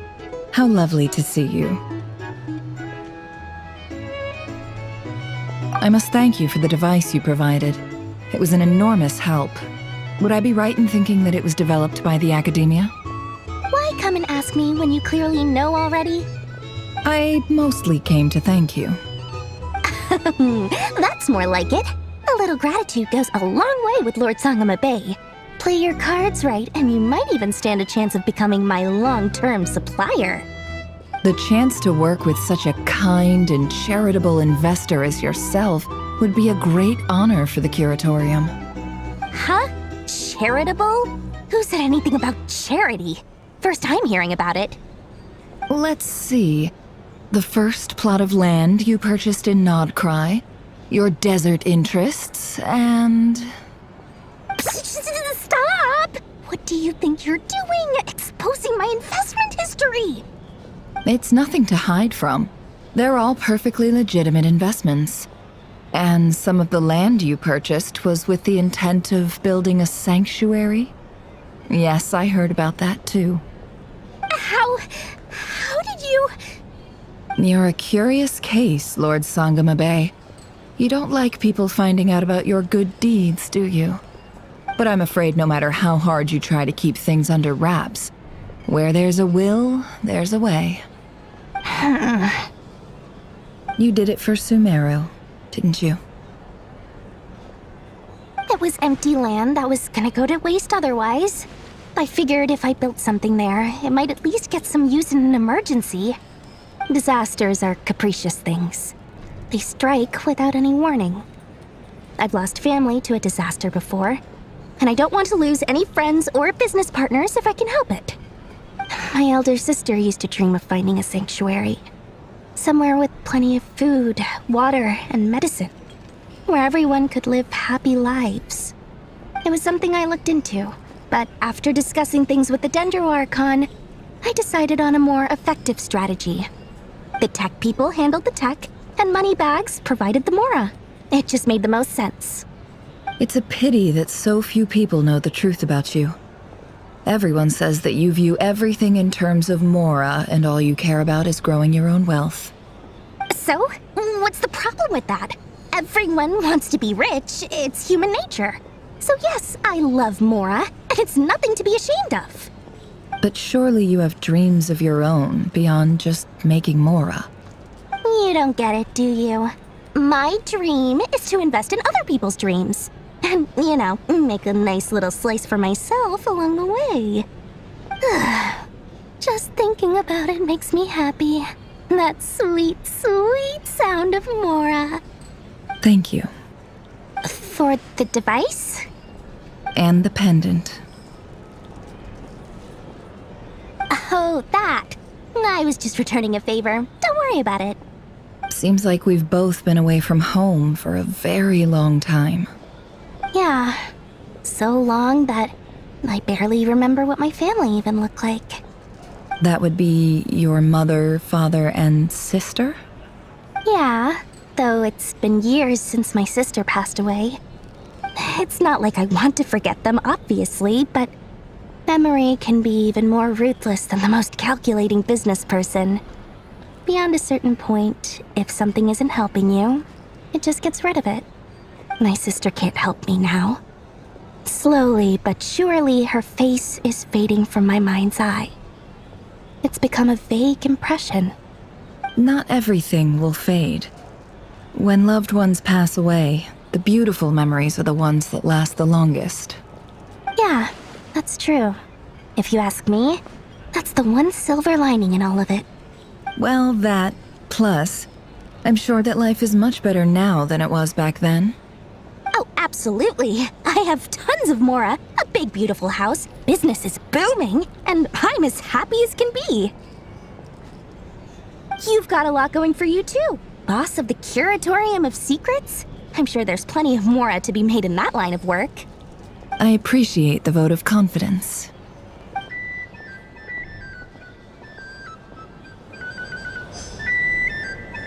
A drink or some information. Either way, I'd be happy to oblige.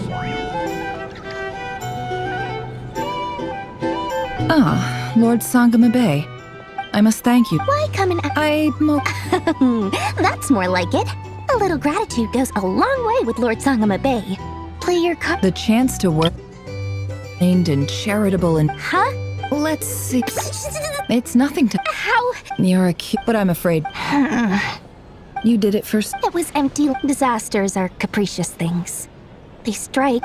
My elder sister used to dream of finding a sanctuary. It was something I looked at tech people. It's a pity that... So? What? But surely... You don't get... Just thinking of... Thank you. For... And the pen. Oh, that... Seems like we... Yeah. So long. That would be your mother. Yeah. It's not my sister can't help me now. Not every... Yeah. Well, that... Oh, absolutely. You've got a lot... I appreciate...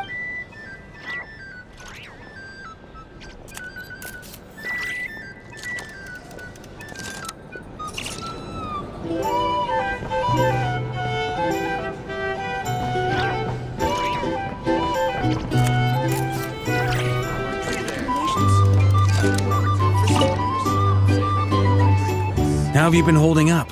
Any adverse reactions? If you start to take a turn for the worse, make sure you tell me right away. You don't need to worry about me, Grandmaster. I'm fine. I mean, I barely did anything, so... What? You're too humble, young man. You played an indispensable role in the battle for Nodcry. We can't thank you enough for your support. Sometimes, when people praise you, it's because you deserve it. The best thing is to accept it calmly and with grace. It's important to learn how to respond to words of admiration. Let's do a quick demonstration. Albedo, that was an incredible feat of alchemy. The pressure was on, but you worked flawlessly at lightning speed to get the job done. Thank you. I can't take all the credit, though. Durin played a big part in forming the alchemical array. See? Did you catch that? A masterclass in how to take a compliment. Okay, yeah. I did work pretty hard to help prepare for the battle. No point denying that. Hey, you guys! Hey, look who's bounced back. Looking good, traveler. Seems like you've recovered. You won't need to take any more medication. Can I get you a drink? Huh? You know how to order at a bar now? You've sure learned a lot recently. Handling a drinks order is ridiculously simple compared to alchemy. Don't worry, I'll blend into society yet. Paimon believes it! You're clearly a fast learner, just like your brother. To be totally honest though, Paimon didn't quite follow all the details when you first explained the plan to us. Don't worry, that's completely understandable. Unless you're a student of alchemy, it's hard to grasp the principle and how the process works. To put it in the simplest terms, we saw how our enemy stole the power of Kuvaki, and that gave us the idea of stealing his power to turn it against him. When facing an enemy you have no hope of defeating, it's best not to engage them in battle. So, instead of looking for a way to overpower him, we decided to help Columbina get strong enough to at least stand up to him in a fight. For this to work, we had to analyze his modes of attack, confirm who his main target was, and make sure that he wouldn't go beyond the range of the alchemical array. For added security, we prepared a total of 4 arrays. But to mitigate the impact of the battle, we identified one location in particular as the ideal spot, which is where the confrontation took place. The alchemical array absorbed his abyssal power. Then Durin processed it to render it usable by Columbina. That power enabled her to do what would otherwise have been nigh on impossible. What surprised me was that Dainsleif actually agreed to join us. Given his history with Rerir, he had every right to sit this one out. But we're extremely grateful for the decision he made. It must have been a painful choice to make. But I'm sure that making a decision was far better for him than staying in limbo. Absolutely. He was torn between 2 paths, but in the end, he made his choice and stuck to it resolutely. He doesn't strike me as the sort of person who'd stay trapped in limbo for long. Anyway, however you cut it, everyone gave a stellar performance. And now, it's time to kick back and celebrate.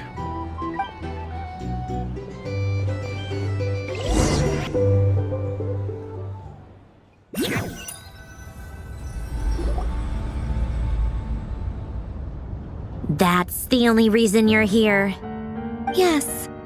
I've thought a lot about it, and I've realized that you, me, and Arlecchino should be friends. I think this is very important, so I felt I had to come and tell you. Well, this is a new one. I'm so moved. I can't even hold my teacup. If that's all, you can leave now. Do you not want to be friends with me? Or is it that you prefer being co-workers? What is this, Columbina? Are you deliberately testing my patience threshold? Right now, my politeness module is active, but if you say another word, I swear I'll shut it down. If your politeness module was active, wouldn't you say the word please at some point? Polonia, please see Lady Columbina to the door. Will you still invite me to your next tea party? What? Yes, I think you will. Bye-bye, dear Sandrone.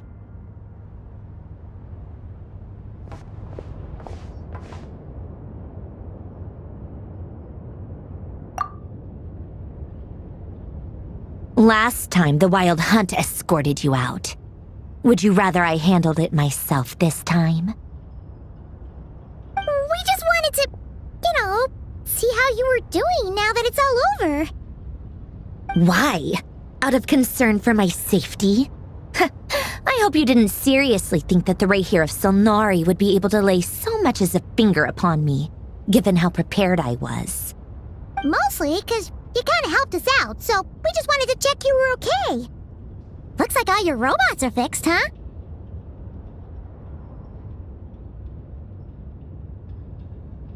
Oh, don't you worry about that. Tea time is already a write-off.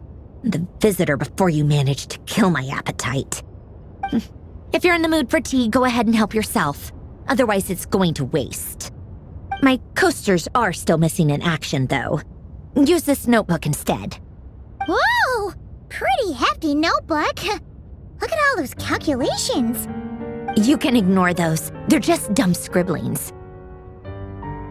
I doodle and write in my free time. Sometimes I remember the distant, dreamlike past. Sometimes I imagine the far-flung future. And other times, I grit my teeth and note down all the crazy nonsense going on in the present. Some people do the crosswords in the newspaper. This is my equivalent of that. Trying to predict the future is like daydreaming, and writing about the present just makes me furious. The past is my favorite. If nothing else, it's already set in stone, so I don't have to rack my brains trying to figure it all out. Huh. Although, having said that, the only vaguely interesting memory in my past is probably that guy they call Lord Artificer. Who else? Pretty much all the mecha and Fontaine are his personal handiwork. Wait, are you saying you know him? Like, personally? As a friend? I mean, I guess we were friendly enough. Yep. In fact, I'm probably the only normal person left who knew him at all. We used to chat occasionally back when he was still around. Before he passed away, he asked me to destroy all his manuscripts.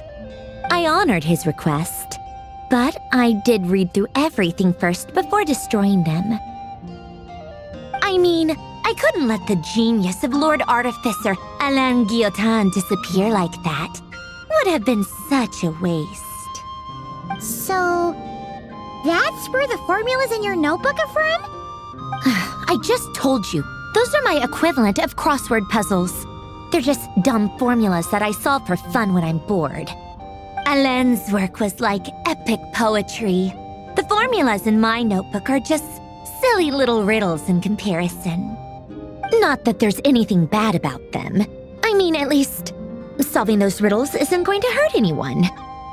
Except me, 'cause I lose a few brain cells in the process. Anyway, while we're on the topic, I might as well tell you about what happened to him and his friends. Alain Guillotin had two close buddies, Renee and Jacob. They spent their childhood years together in the Narzissenkreuz Institute.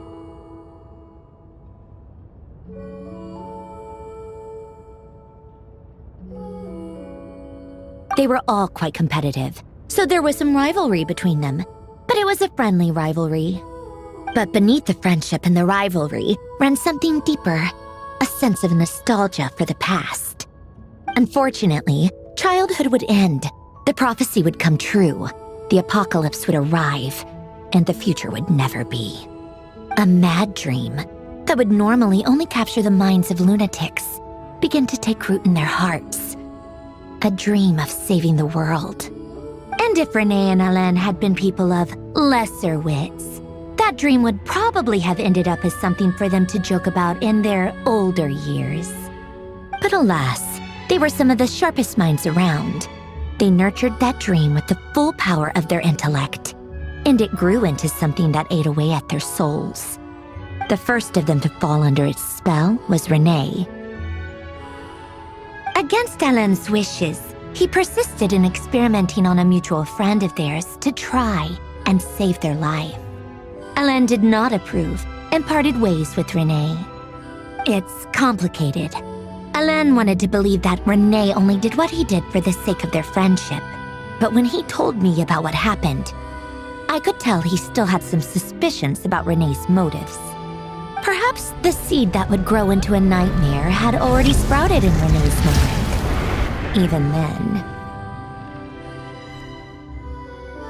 The next time they met, Renee's soul had been completely engulfed by the dream of salvation. His futile attempt to change the tide of fate only resulted in a wave that swallowed up the world, even before the apocalypse came. And although that wave died down eventually, I hear that it just recently came back with a vengeance. As I understand, Renee wanted to live out his dream of salvation once more. But I'm told that the attempted resurgence finally died out for good. At long last, Renee awoke from his deluded dream.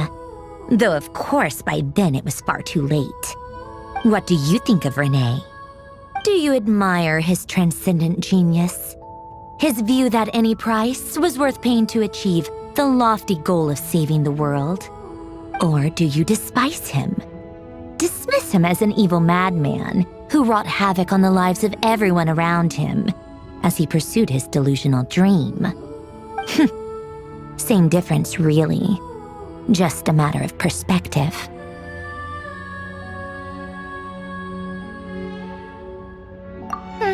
What a cop-out. But I suspect you'd have a more incisive and insightful answer if we dug into it further. I don't like fanatics who give up their whole lives for their ideology. Nor do I like fools who let their delusions take control. Maybe I could understand if Renee had just been an ordinary person. But he had a sage-like intellect. And still managed to get himself lost in the labyrinth of his own desires. Anyway, that's enough about Renee. Now, moving on to Alain Guillotin, the Lord Artificer.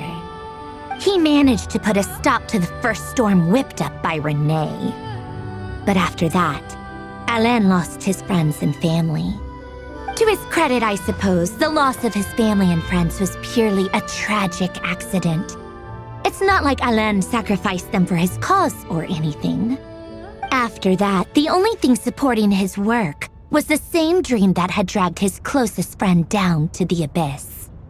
But although the desire to save Fontaine drove him to found the Fontaine Research Institute, Alain continued to reject any form of transcendental knowledge or power. He was suspicious and fearful of it, having seen the way it had affected his closest friend. I think that formulas and machines derived solely from human intellect were the only thing that gave him a sense of spiritual comfort. Yet Alain's intellect was simply too great. It barely left him space to breathe in his lifetime. Once he realized that the end of his life was approaching, he finally accepted the truth. The Narzissenkreuz Institute needed someone, and a human being, to see its story through to the end. He quit working on his formulas, trading them in for the fairy tales that had played such a formative role in his childhood, but which he barely touched in his adult life. He told me that the director of the Narzissenkreuz Institute used to read those fairy tales to the children as bedtime stories. Apparently, they worked wonders at sending kids off to sleep. I think that all he wanted at that time in his life was to be able to sleep deeply without being plagued by depression. By that point, nothing else really mattered. At the very end, he laid down to rest in the ruins of the former Narzissenkreuz Institute orphanage, while the Fontaine Research Institute he had founded continued tirelessly with its work. Many years after that, tensions over competing dreams would once again cause a rift, this time between members of the Fontaine Research Institute. But the actions of those fools had nothing at all to do with Alain. And that is the story of two people from the Narzissenkreuz Institute who both wanted to save the world. One went all in on his fantasy of salvation without ever looking back, and ended up calmly sinking to the bottom of the deepest sea. The other sought desperately to burn bright in his life, even though he wasn't sure where he was going. I do sometimes wonder, why is it that people like them have such grand hopes of saving the world? Even the grandest tree starts as a tiny seed. So perhaps, for each of them, their mission to save the world began with a very simple desire: to save themselves. They were young children with friends and family who mattered to them, desires to explore the meaning of life, ambitions to have a successful career. They didn't want to see all of that taken away in one fell swoop. Or maybe they just wanted to find something to anchor themselves within the chaos, to stop them getting quietly swept away by the storms of life. But instead, the search for their own salvation took them down the rocky road laid out by fate.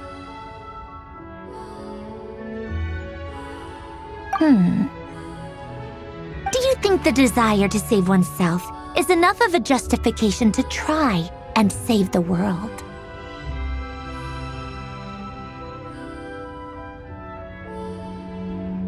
Sensible answer.